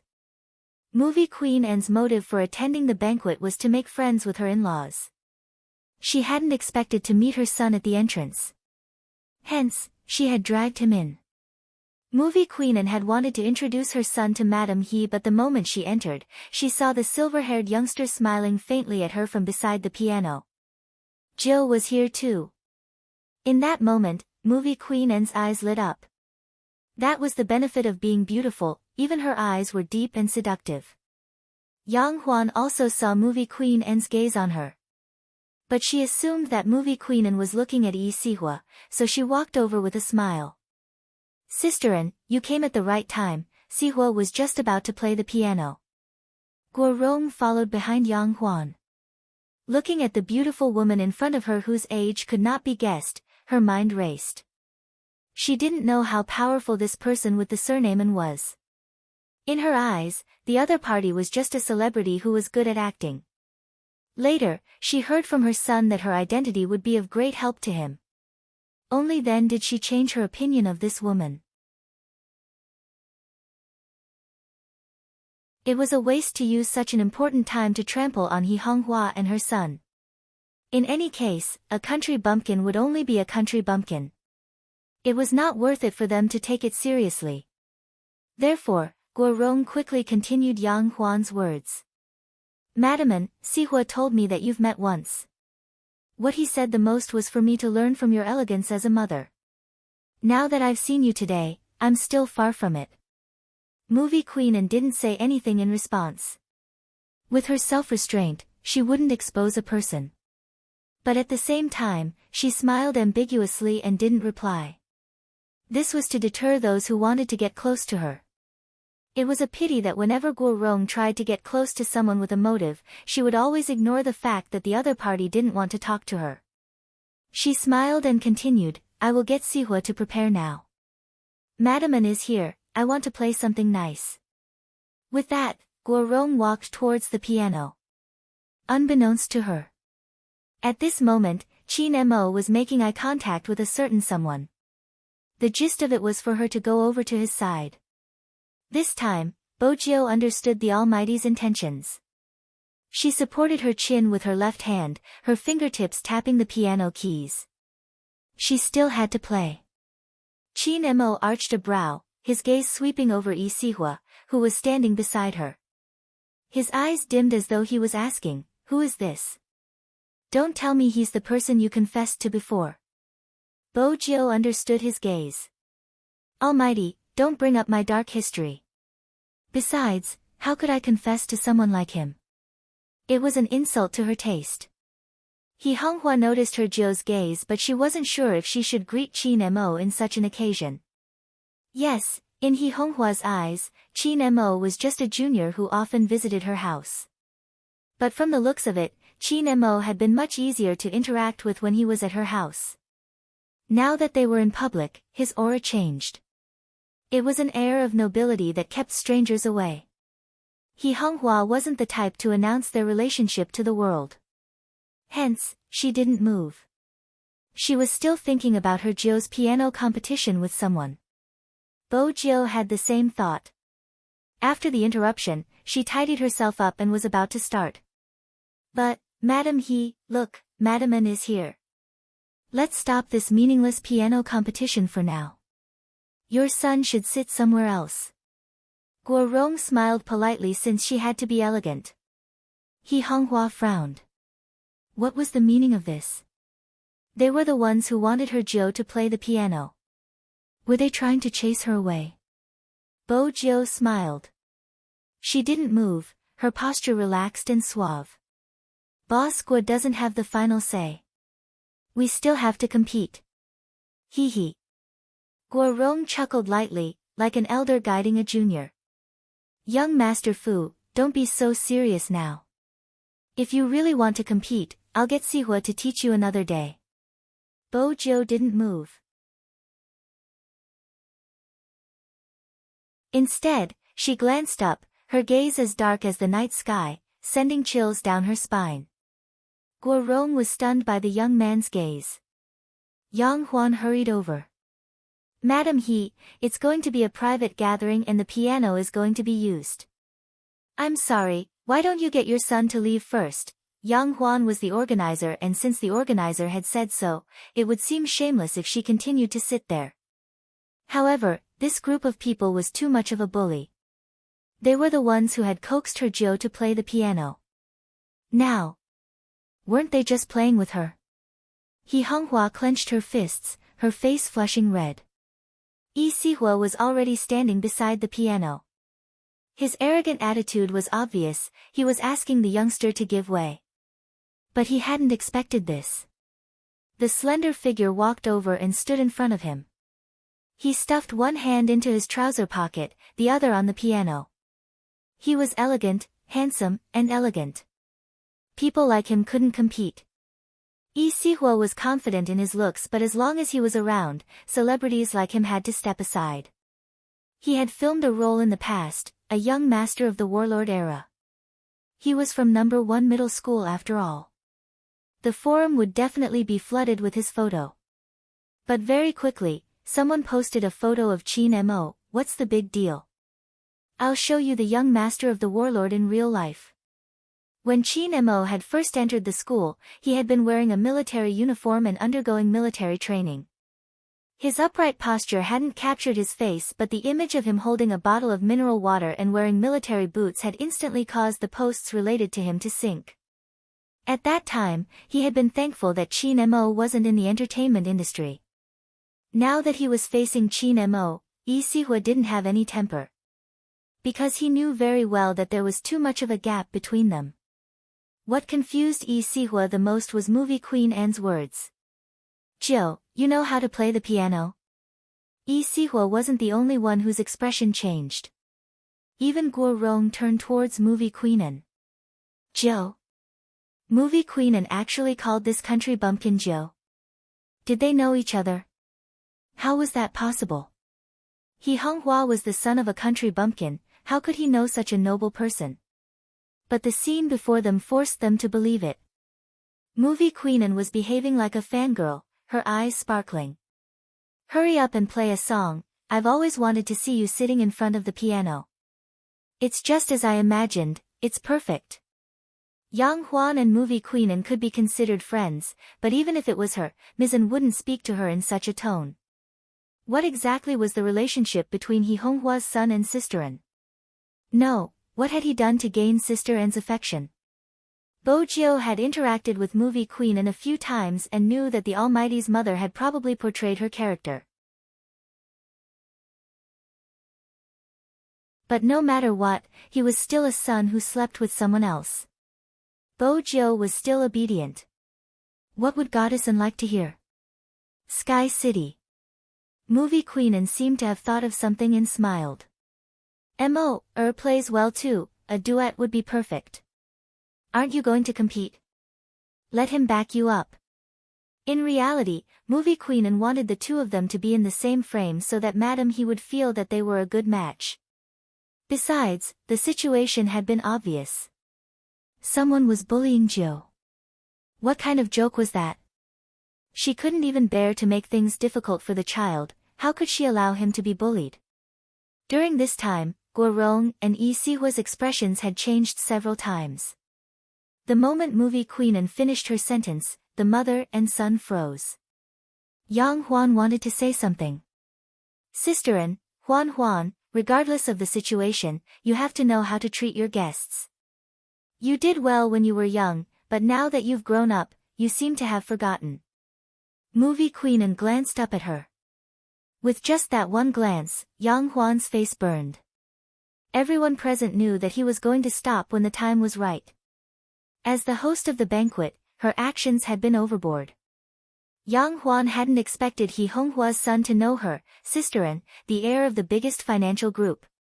On the other side, Chin Mo was already seated beside her, playing the first sound test. Lee Si-hwa's face turned pale. He knew he wasn't Chin Mo's match. But taking a step back, it wasn't a bad thing for him. Based on his understanding of the country bumpkin, he wouldn't be able to follow Chin Mo's tune. That way, the country bumpkin would be the one making a fool of himself. With that, Lee Si-hwa's lips curved upwards. But in the next second, the silver-haired youngster pressed the keys, her fingers gliding over the piano like water. Her hair fell softly behind her ears, her fair neck, her distinct collarbones, every joint flawless. The youngster in the white suit seemed to have been poisoned with every glance. The youngster's tune was ethereal and pleasant, penetrating into one's heart. The scene Lee Si-hwa was expecting didn't happen. On the contrary, after hearing the sound of the guqin, everyone looked towards the center. The scene in front of him was indeed too beautiful. It was as though all the lights had been drawn out of the ensemble by the two men at the piano. The silver-haired youngster glanced over with a smile. Even the noble Chin Mo seemed to have a liveliness to him. The people present had also listened to all kinds of concerts. This was the first time they had heard such a concert. The coordination between the two did not have the slightest bit of interruption.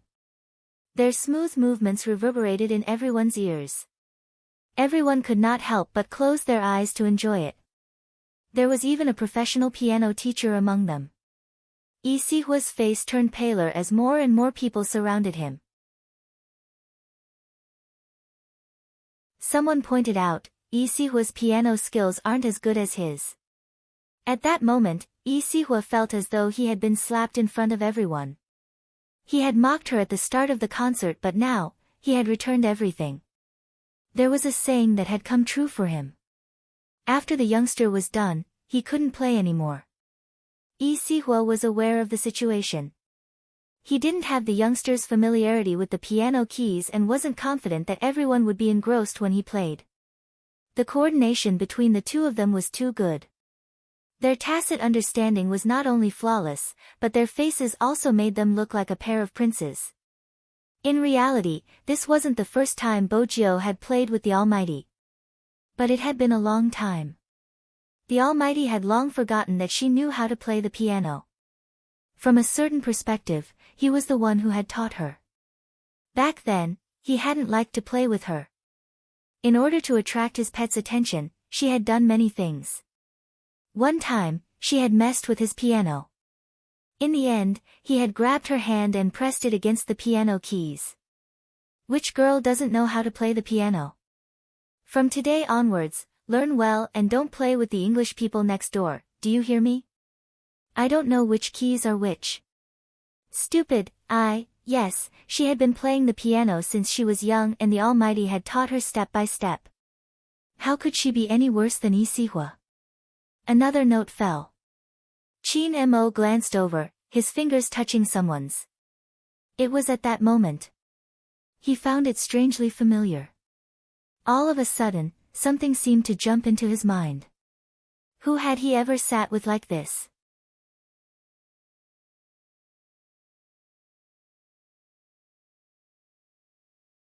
Chapter 932.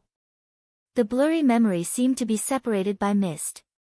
He looked to be less than 5 years old. He was sitting beside the piano with a person in his arms. The person seemed to be a little younger than him. Her head was moving around and was very disobedient. He was holding the person's fingers and trying to memorize the notes on the piano. Momo, playing the piano is boring. Let's go look for William, his dog is fun to chase. We'll go after we finish. It'll be late by the time we finish, I still have to climb the wall. You'll have curry rice after you finish. You can decide if you want to play with William or stay here to eat curry rice. He heard himself asking the person to make the choice in an aloof manner. The person's head drooped for a second before she lifted it again. I want to eat curry rice, but it's not fun to play the piano all the time. Let's take a break, I'll play Super Mario with you, but tomorrow at this time, you can't go to William's house. You have to come over and learn the piano. Which girl doesn't know how to play the piano? From today onwards, learn well and don't play with the Englishman next door, do you hear me? The last part was his voice.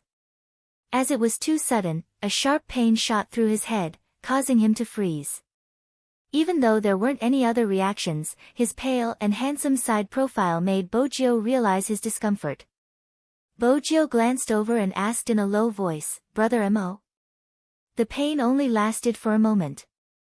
Qin Mo pressed his long fingers between his brows. Nothing.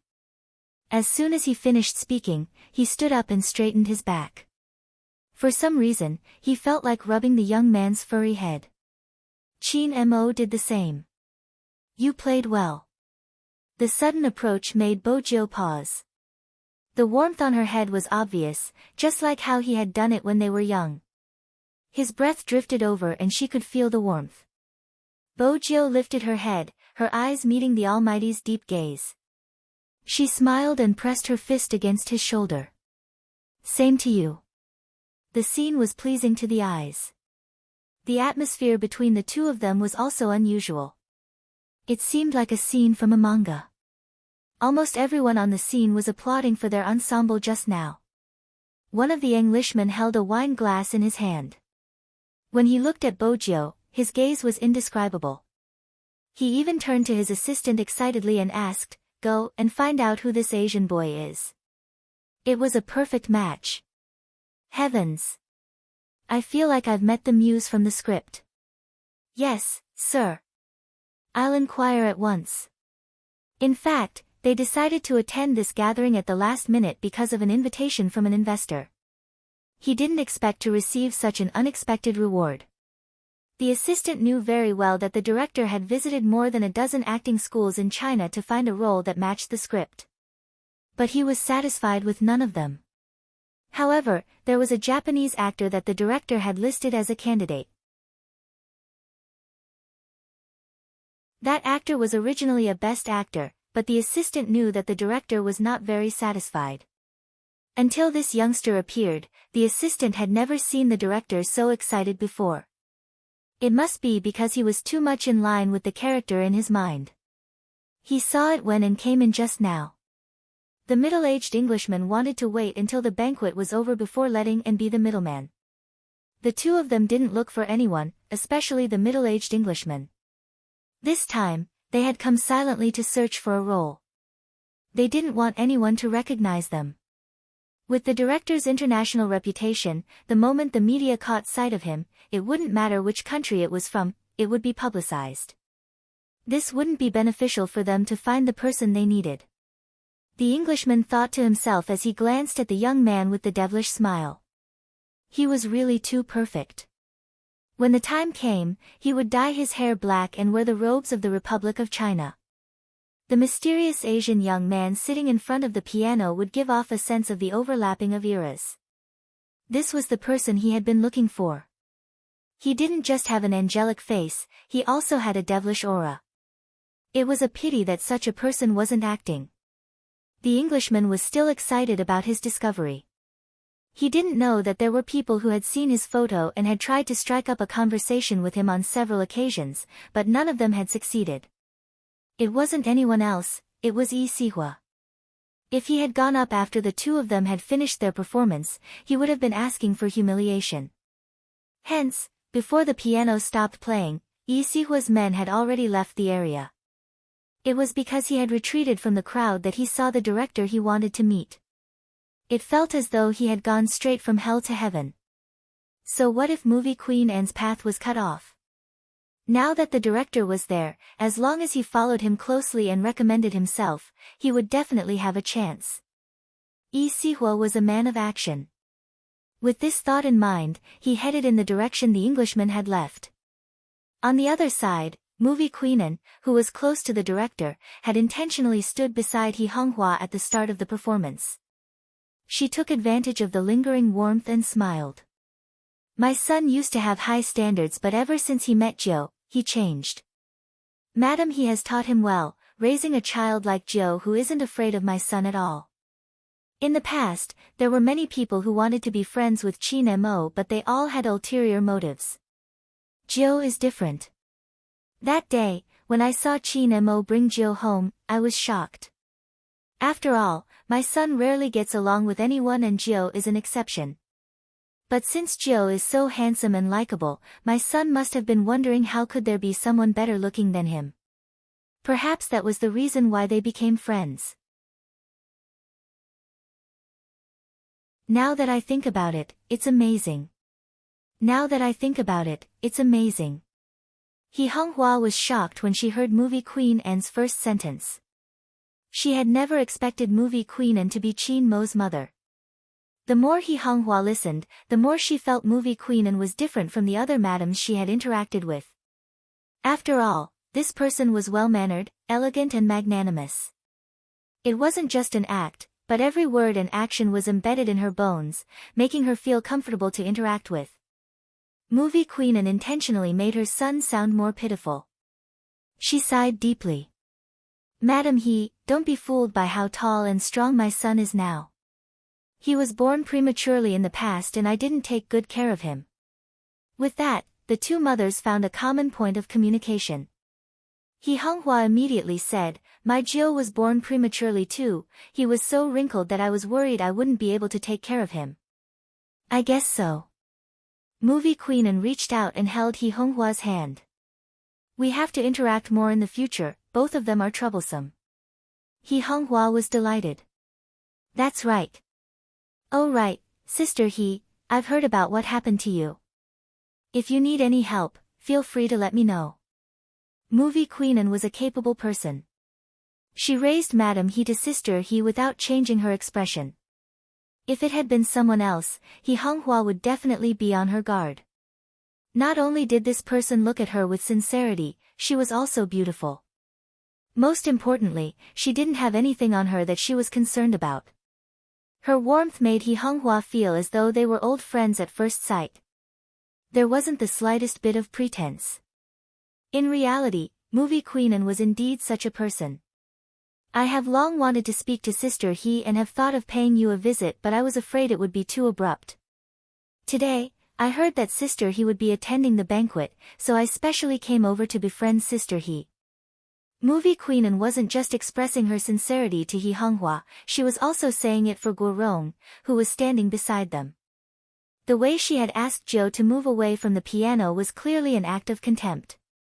Movie Queenan didn't feel the need to give her any face. At that moment, it wasn't just Guo Rong, even Yang Huan's face turned pale after hearing the entire story. It had to be said that Movie Queenan's words were a slap to the face, leaving no room for negotiation. On the other hand, He Honghua was the most generous and straightforward. You should have said so earlier. If you had said so earlier, we would have met at home. I don't know anything else, but I know how to cook. When you come to my house, Sister He will cook for you. That would be great. I love to eat, but that's the disadvantage of being an actress. There are so many things I want to eat, but I can't eat them immediately. Movie Queenan's tone was coquettish. Take today for example, I just want to eat scrambled eggs with tomatoes. I can't even find that kind of home-cooked taste outside. He Honghua was honest, she immediately replied, that's easy, if you want to eat, come over tomorrow. Can we eat tonight? After Movie Queenan asked, she felt that it wasn't polite. I'm disturbing Sister He, I'll eat tomorrow. He Honghua couldn't bear to see the beauty in such a state. It's not disturbing, I just need time to prepare the ingredients. It isn't too late, if you really want to eat, let's go home. I'll have to trouble Sister He then. Movie Queenan held He Honghua's hand and smiled. She looked like a helpless little bird.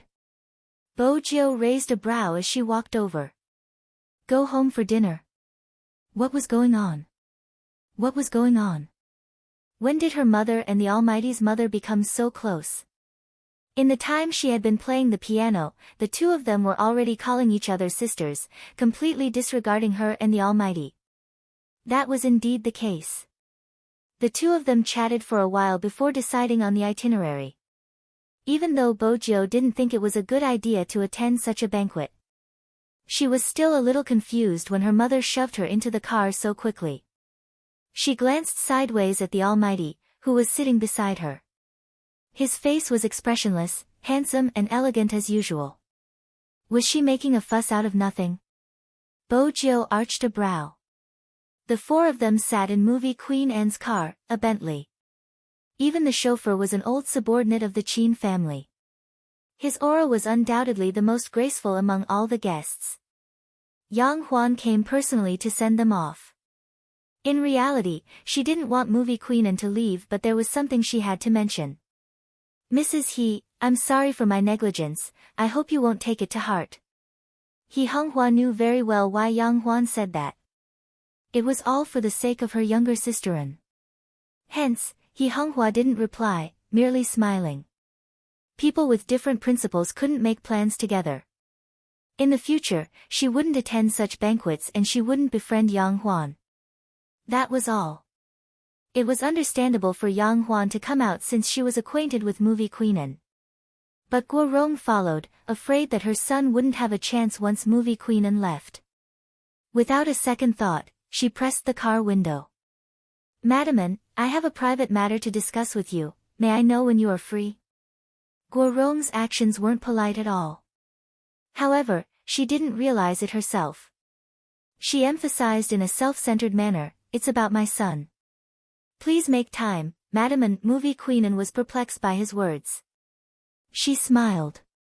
We aren't close and I don't have the obligation to talk to you about your son. Let's go. Guo Rong watched as the Bentley was about to leave, fuming. How can she be like that? Her voice drifted into the car. Even Movie Queenan wasn't fond of such people. She always believed that everyone in the world should help her and that it wasn't good if they didn't. As compared to such a two-faced person, her in-law was much better. He spoke his mind and was magnanimous. Even though he was careless, he understood the bigger picture. Movie Queen An felt that there was nothing wrong with her son and Jill being together. Even if the gender wasn't ideal. But there wasn't anything else to pick on. Her in-law was easy to get along with. Movie Queen An's next step was to think of a way to win her over, to ask her about her thoughts and try to get her to accept as soon as possible. Bojo didn't know what Movie Queen An was thinking, but from the looks of it, Movie Queen An was indeed too passionate towards her mother. She had called her sister he so intimately. Was scrambled eggs with tomatoes that attractive? Bojo didn't understand Movie Queen An's actions. It didn't mean Chin Mo didn't understand, but it wasn't the time to point it out since there were still people around. Especially the person beside him, who was still thinking of escaping. It wasn't suitable for her to know his intentions. If he forced her even more, it would be troublesome if he allowed her to leave. Chin Mo's method was straightforward. He would settle her down and not allow her to go anywhere. Once she was completely his, he would talk about other things. With that in mind, Chin Mo reached his hand out, grabbing onto her hand without a change in expression. There wasn't any emotion on his face. There wasn't much emotion on his face, but when his long and narrow eyes looked towards Bojo, it was obvious that he was telling her to be quiet. Bojo didn't retract her hand because that would attract the attention of the two parents in front.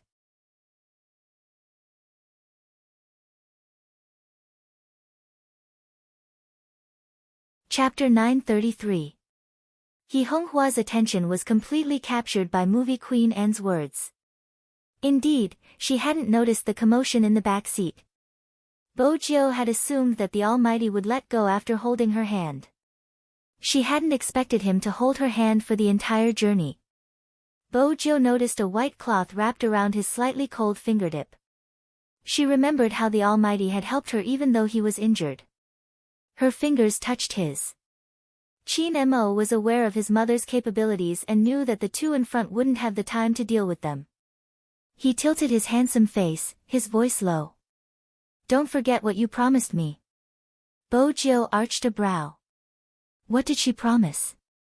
"My hand can't touch water." Chin Mo raised his left hand casually, clearly reminding her. Bojo wanted to say something. He Honghua turned. "What do you want to eat?" "I'll get Xiaodong to prepare the dishes. As long as it's auntie's cooking, I'm fine with anything." Chin Mo smiled, looking like a noble. Bojo couldn't help grumbling internally. She had never seen anyone as picky as the Almighty. He actually said anything was fine. "I'll get someone to prepare it." He Honghua had been amazed by the perfect youngster in this world. He was so polite, it wasn't surprising that he was good friends with her Jill. Bojo glanced over, lowering her voice. Bojo glanced over, lowering her voice. "Brother Mo, be careful, there are carrots in my mom's soup." Chin Mo glanced at the mischievous youngster, replying slowly, "Indeed, you should be careful." Bojo laughed. Was the Almighty going to admit he was picky? "Auntie." Chin Mo glanced up, smiling lightly. "Joe said he doesn't like carrots. Let's not put carrots in the dishes for dinner." "Bojo," he Honghua stilled, turning towards her Joe. "Why didn't he tell me he doesn't like carrots? I won't put them in the soup this time." No matter what she said, it would only make her seem humble since the Almighty's move was too shameless. Movie Queen An understood her son better. When she heard his words, she glanced at Chin Mo, smiling ambiguously. She was a beauty. She knew better than anyone who didn't eat carrots. Movie Queen An hadn't expected her son to pull such a stunt.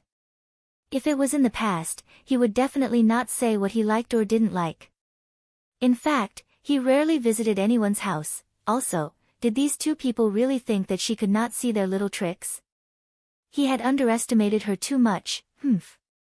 The more Movie Queen An looked at them, the more she liked them.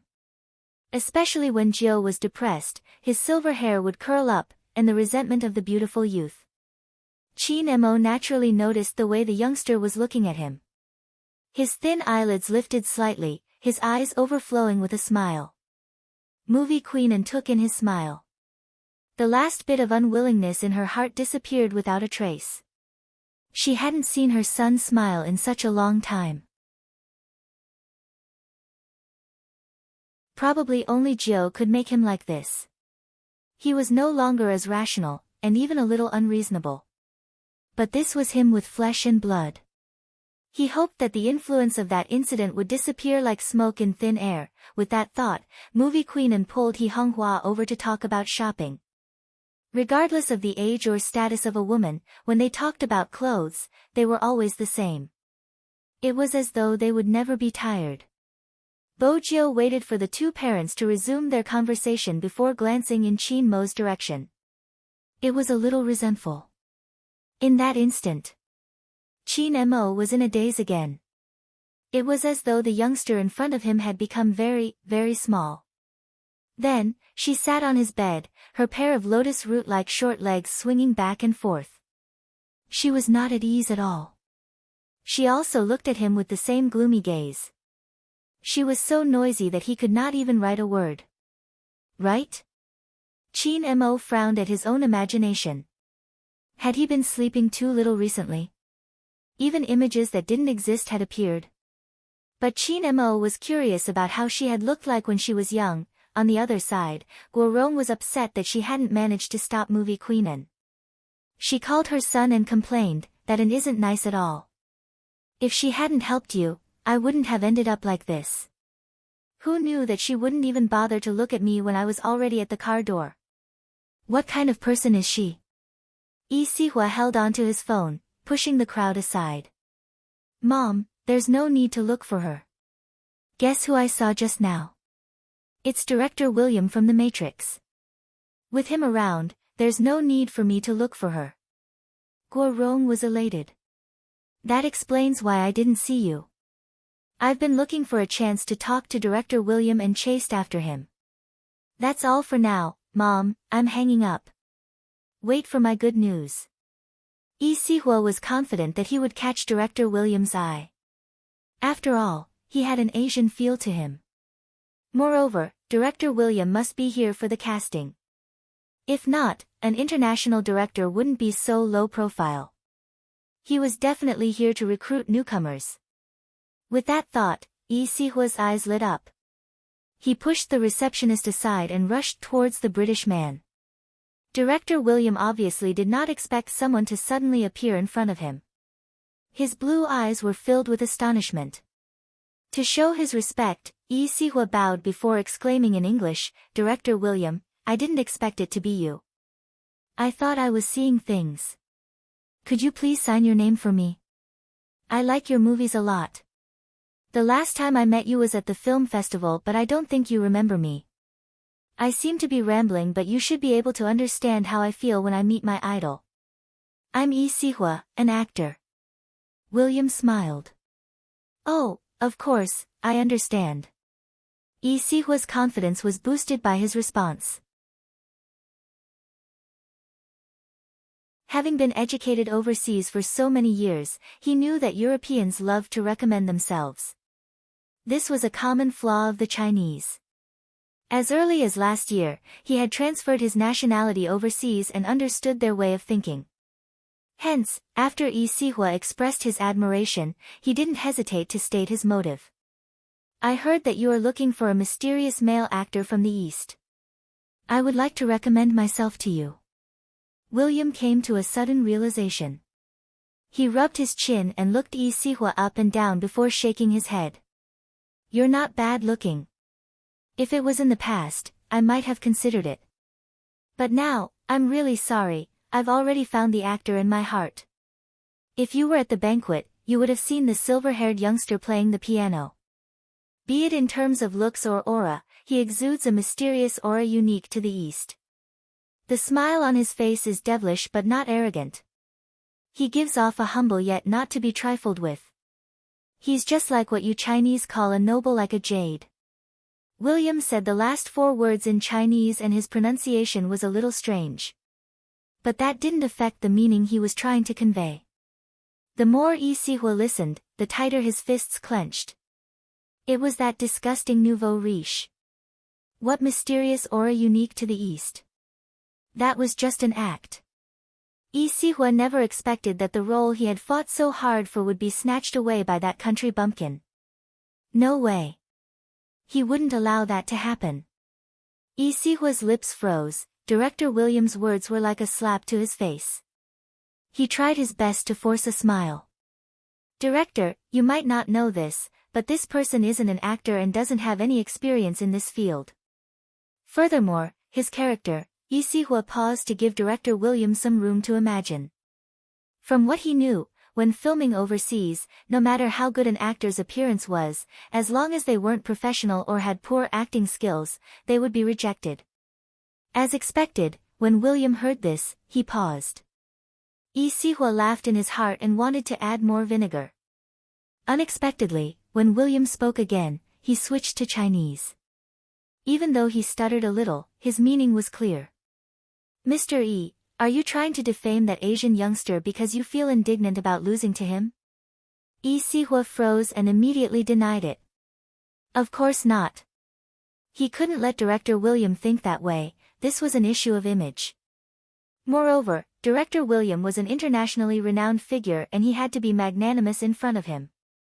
I'm just stating the facts. I'm afraid that Director William doesn't understand the situation and might use the wrong person. After all, this person doesn't have a good reputation.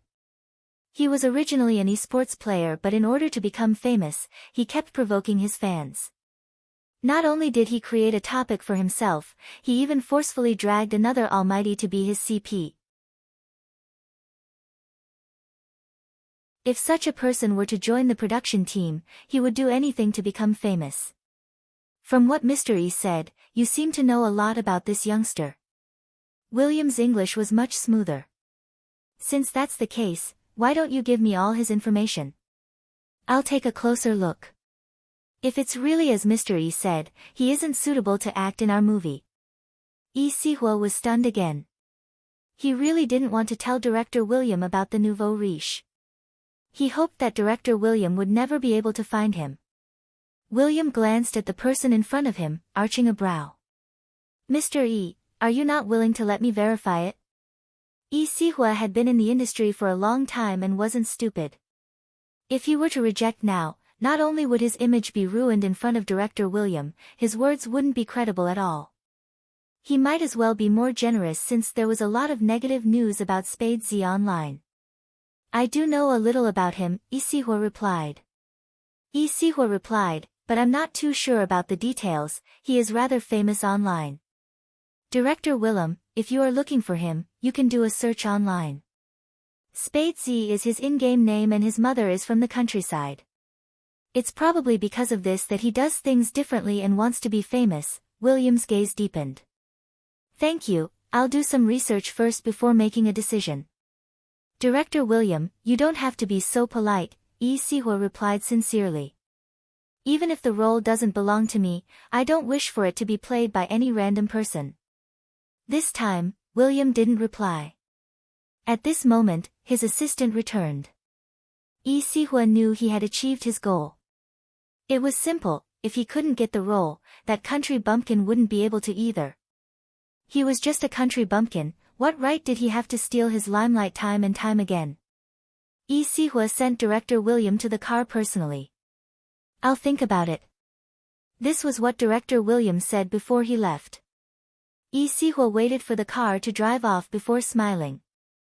However, there was still a gush of anger in his chest that could not be released. Who was he to snatch the role from him? Lee Si-hwa kicked the rubbish bin beside him, his eyes dimming.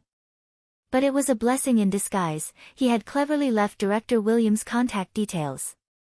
Perhaps after Director Williams saw the comments online, he might change his mind and let him take the role. It wasn't impossible. Lee Si-hwa smiled once more, picking up his phone to make a call. Help me prepare some dirt. No, this time it isn't someone from the industry, nor that web novel author. I don't think they need it anymore. I managed to win over his fans. That web novel author should be in a bad mood. Don't bother with such a small character. it's an esports player, ID Spade Z. Once it's done, we'll go according to the previous arrangement. Alright. The person on the other end of the line had a sharp mouth and monkey cheeks. Who else could it be other than the tall and slender criminal gang? He hung up, lifting his head to smile at the girl operating the computer. One of our chess pieces has his eyes on Spade Z, that's right. The girl smiled. Help him out. The tall and slender man seemed to have other matters to attend to.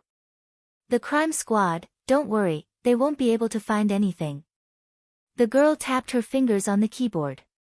The new psychologist has already taken over the investigation with the help of the higher-ups. No one will be able to stop us. How's your discussion with Rao Rong? The tall and slender man laughed sarcastically. He seems a little conflicted, he's still so naive. That's all, he wants to walk his own path. Even if he can't play in the professional league anymore, the mention of his father will calm him down.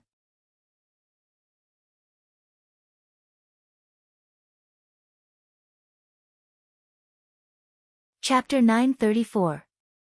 He Honghua's bright voice came from outside the door. Jiu, hurry down, dinner is ready. Bo Jiu adjusted her breathing and smiled. Alright, let's go down. He Honghua was still boiling the soup. She went downstairs after receiving a reply. Bo Jiu had always been agile. Even after that, her legs weren't as strong as before, but it didn't affect her standing up. But the moment she stood up, the thing that belonged to someone else spread down her fair legs. She couldn't help but pause. Qin Mo saw it as well. The slender figure that had been wearing a shirt bent over, pulling out 2 pieces of tissue from the side and pinching them. After wiping twice, he carried Bo Jiu horizontally. Shower before you go down. This time, Bo Jiu didn't reject him. The shower wouldn't take long.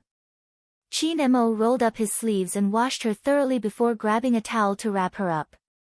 His breath drifted over. Are you cold? Bo Jiu shook her head. Water was still dripping from her silver hair. The Almighty's actions weren't gentle at all. He had probably thrown her under the shower and carried her back. In that instant, she was reminded of the scene where the Almighty had thrown Princess into the bathtub. It was basically the same. She still had to apply the medicine. Bo Jiu took the opportunity while the Almighty was buttoning her shirt with one hand to apply the medicine and wrap the bandage. But this indeed proved that the Almighty's hand couldn't touch water. Just now, the Almighty had only had one hand in the water. The shirt and pants from before couldn't be worn anymore. Bo Jiu changed into her home clothes. Her hair was half dried, the fluffy hair making her look younger. Qin Mo glanced at her and had another hallucination. He had seen her in this state often in the past, sitting on the bed fluffy and misbehaving after being scooped out of the water. It was a miniature version of her. Qin Mo reminded himself once more that a certain someone wasn't a princess and he couldn't raise her like a pet. Even though he wanted to shrink a certain someone and stuff her into his pocket so that he could bring her wherever he went. But that wasn't realistic. They walked down the stairs one after another. In the end, it was still speed. It took less than half an hour. The dishes were already on the table. 8 home-cooked dishes and a soup looked very delicious. Probably every parent would take out their child's childhood photo album when they were a guest. He Honghua was no exception. Before the age of 2, Jiu needed to hide her gender, so she didn't have many photos. Ever since he was 2 years old, he had been getting more and more. He Honghua pointed to one of the photos and said, "This is the photo before she was sent to kindergarten." She was crying miserably. Cute. Movie Queen was undoubtedly fond of children, especially since they were so adorable. She couldn't bear to part with them, forgetting about the dishes on the table. It was He Honghua who noticed the 2 people coming down. She smiled and said, "Sit down and eat." "Why is your hair still wet?" The question was directed at Bo Jiu and she replied naturally, "I took a shower." He Honghua did not suspect anything. Movie Queen lifted her lids and glanced in their direction. Her focus was on her son. How reckless. Chin Mo was very calm, and it was hard to tell anything from his side profile. Bo Jio had a devilish smile on her face. From this, it was hard to tell who was taking advantage of who. Was her son the one at the bottom? Movie Queen felt that it was more likely. She shook her head and passed the photo album over. Look at Jio when he was young. Isn't he cute? She was reminding her son that he needed to take the initiative. Chin Mo really wanted to see what he looked like when he was young. His fingers swept across the photo, looking at the child in the photo album. Strangely, even though he had thought so much about a certain someone when he was young, he didn't feel much when he saw these photos. Chin Mo frowned slightly, his face as elegant as ever. Naturally, the two parents began to talk about their childhood stories at the dinner table. Bo Jio listened as she ate. She wasn't surprised since she knew better than anyone what her puppy had been like when he was young. Basically, he had been a spotless doll, ignoring everyone. People of the same age would often wonder why the child was so much cleaner than them. It's my fault, I always made him wear brightly colored clothes. When he was young, people often treated him like a little girl, Movie Queen said. Bo Jio could empathize with him. When she had first met the Almighty, she had thought he was a doll. She had never considered him as a girl. Movie Queen smiled at the youngster. Did Jio encounter anything interesting when he was young? Bo Jio glanced at the Almighty, who was frowning as he ate. She couldn't help laughing. I'm different from the Almighty, no one thought I was a girl when I was young. Hearing this, Chin Mo put down his chopsticks and glanced at her casually, as though he was asking her to be taught a lesson. Bo Jio's smile deepened. When she caught his gaze, she changed the topic. But when I was young, my best friend looked like a girl. When I first saw him, I thought he was a doll. At that time, I didn't have any concept of suits. I only knew that his hair was tied up in a bun, so he should be a girl. He was fair and pretty, but cold. I couldn't help but want to play with him and bathe with him, but he always despised me. There was once when I climbed over the wall and entered his bathroom. That was when I realized he was a boy. That explains why he would always frown whenever I pounced on him. A small ponytail. Movie Queen's eyes lit up. I used to love to tie Mo's hair, but he decided to cut it short on his own, so I couldn't do it. With that, Movie Queen paused.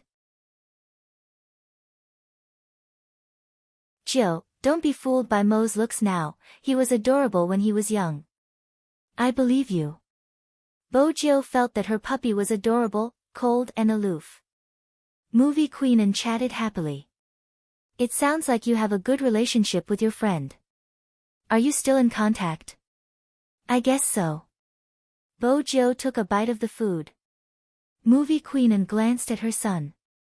That means they are childhood sweethearts. The youngster didn't deny it, even agreeing readily. When Chin Mo heard the word he lowered his raised hand. He didn't like the term childhood sweethearts because it implied a part of someone's life that he had never been a part of. Besides, they were still in contact. With that in mind, Chin Mo clenched his fists, his chest tightening. They were still in contact. Who could it be? There were only a few people around her. Unknowingly, the first name that popped into Chin Mo's mind was Hoshino. He didn't like such speculation. But everything that had happened in the past was right in front of him. Including her reaction when she saw Hoshino. He had never seen her look at anyone with such a gaze. There was an undetectable reluctance. What was so good about a person, and how important was he to the other party for her to be reluctant to part with him? Chin Mo's gaze dimmed. When he raised his hand again, his aura was much colder. It was as though a bucket of water had been poured over him. Even his breathing was chilly. Was that why she always wanted to escape? Chin Mo's chest tightened, and even the line of his jaw stiffened. Bo Jio sat beside Chin Mo. When she glanced over, she saw Chin Mo's expression. Was the Almighty in a bad mood again? Why? Was it because of what they had said in the room? That wasn't a suitable time to reply. But even if she could reply, how could she? Once the Almighty found out that she was Z, he would definitely feel that she had lied to him. But she was the one who had been hiding this matter. Even if the day came when everything was revealed, she would still be prepared. What she got in return was his resistance. She was also prepared. She didn't want to see his deep eyes filled with disgust. She would rather reduce the source of his disgust. Bo Jiu paused. She picked up a piece of beef and placed it on the Almighty's plate. She remembered that beef was one of the few foods the Almighty liked. When he saw the piece of meat on the plate, the coldness in Qin Mo's eyes dissipated. He Honghua broke into a smile. Qin Mo likes beef. Eat more. With that, she picked up a piece of meat and placed it over. Bo Jiu watched as the Almighty stilled. His etiquette wasn't bad, it didn't make He Honghua unhappy. But when he lowered his head, he used his chopsticks to push the rest of the beef forward. Then he picked up the piece she had picked up and placed it in his mouth. It was probably because of the slight frown on his face, which made him look extremely serious. His seriousness reminded her of the times when they were young. He would sit on the bed and wipe her hair with a towel. He would even warn her not to barge into his room. Ever since then, she hadn't entered his room. She had stayed on the balcony to watch him write. In the end, she didn't know why, but he was probably afraid that she would destroy all the plants he had been growing. He had opened the window to let her in, saying that he would only keep her for one night. That day, Bo Jiu had washed herself especially clean, afraid that her puppy would dislike her again. Fortunately, her puppy had lifted the blanket coldly and told her to lie still. It was difficult for her to stay still. But her puppy's voice had been pleasant. He had opened his fairy tale book and read her a bedtime story. Sometimes, he would reach out and stroke her hair. He had told her seriously that as long as she didn't play with William, he would read her stories every day and let her sleep on his bed. Between William and her pet, she would definitely choose her pet. Back then, he hadn't allowed her to do many things. That included eating potato chips on his bed. But after listening to his stories, she would feel hungry. He would sweep her a cold glance before heading downstairs to bring food up, just like a little prince. At that time, he had already cut his hair short and was wearing cotton pajamas. His features were still prettier than hers and his body was soft. Indeed, she couldn't judge a person based on their childhood. Bo Jiu would never have expected that her puppy, who had always been softer than her, would have such sharp edges. Which part hadn't changed? It was those eyes. Beneath his thin eyelids was a pair of deep and narrow phoenix eyes. Ever since he was young, he had been different from others. Nice to look at? A familiar voice asked. Bo Jiu arched a brow. MMH? You've been looking at me since a while ago. Qin Mo took the chance when He Honghua went to scoop the soup, turning to press a cold breath into her ear. What are you thinking about? Haven't you slept enough?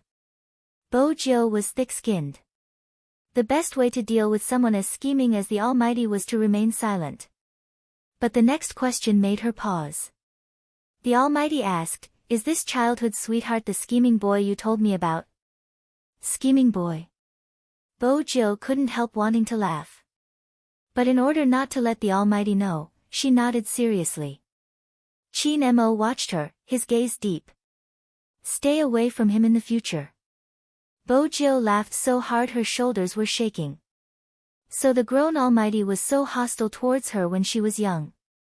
Qin Mo couldn't understand why she was laughing. In the end, the dinner ended. He didn't get a clear answer. Qin Mo's aura was much colder than before. But no matter how bad his mood was, Qin Mo wouldn't show it in front of He Honghua. Movie Queenan was the best. Even Chen Xiaodong was impressed. After all, he had never seen Madame become friends with anyone in such a short period of time. Movie Queen and was the first. Moreover, they seemed to be getting along well with each other. They didn't even notice the change in time. This time, Movie Queen and came back not only for her son but also because there was a role that suited Joe. She wanted to try persuading him to see if he would agree. But it was obvious that today wasn't a good time. With her son around, she wouldn't be able to get the role. After dinner, Movie Queen and stood up with a bright smile. "It's late, Mo, and I will be heading back first. Sister let's meet another day. We can watch their competition together." "No problem," Hunghua agreed readily. When they left, everyone was sending Movie Queen and off. "I have something to discuss with Joe in private. You can head back first." He led Bojo to a fork in the road. There would always be a fork in the villa district. For places with good greenery like this, there would be a street lamp installed in the area with lush leaves. The afterglow of the lamp shone on Qin Mo's face, a mesmerizing handsomeness. Bojo couldn't help calling him a demon. You're tuning into the Blissful Bookshelf YouTube channel. We're so grateful for your support, and don't forget to subscribe to join us on this incredible journey through captivating stories. Your generosity through donations truly makes a world of difference, as it's the primary source of revenue that allows me to expand and enhance this channel for you. Thank you from the bottom of my heart for being a part of this adventure.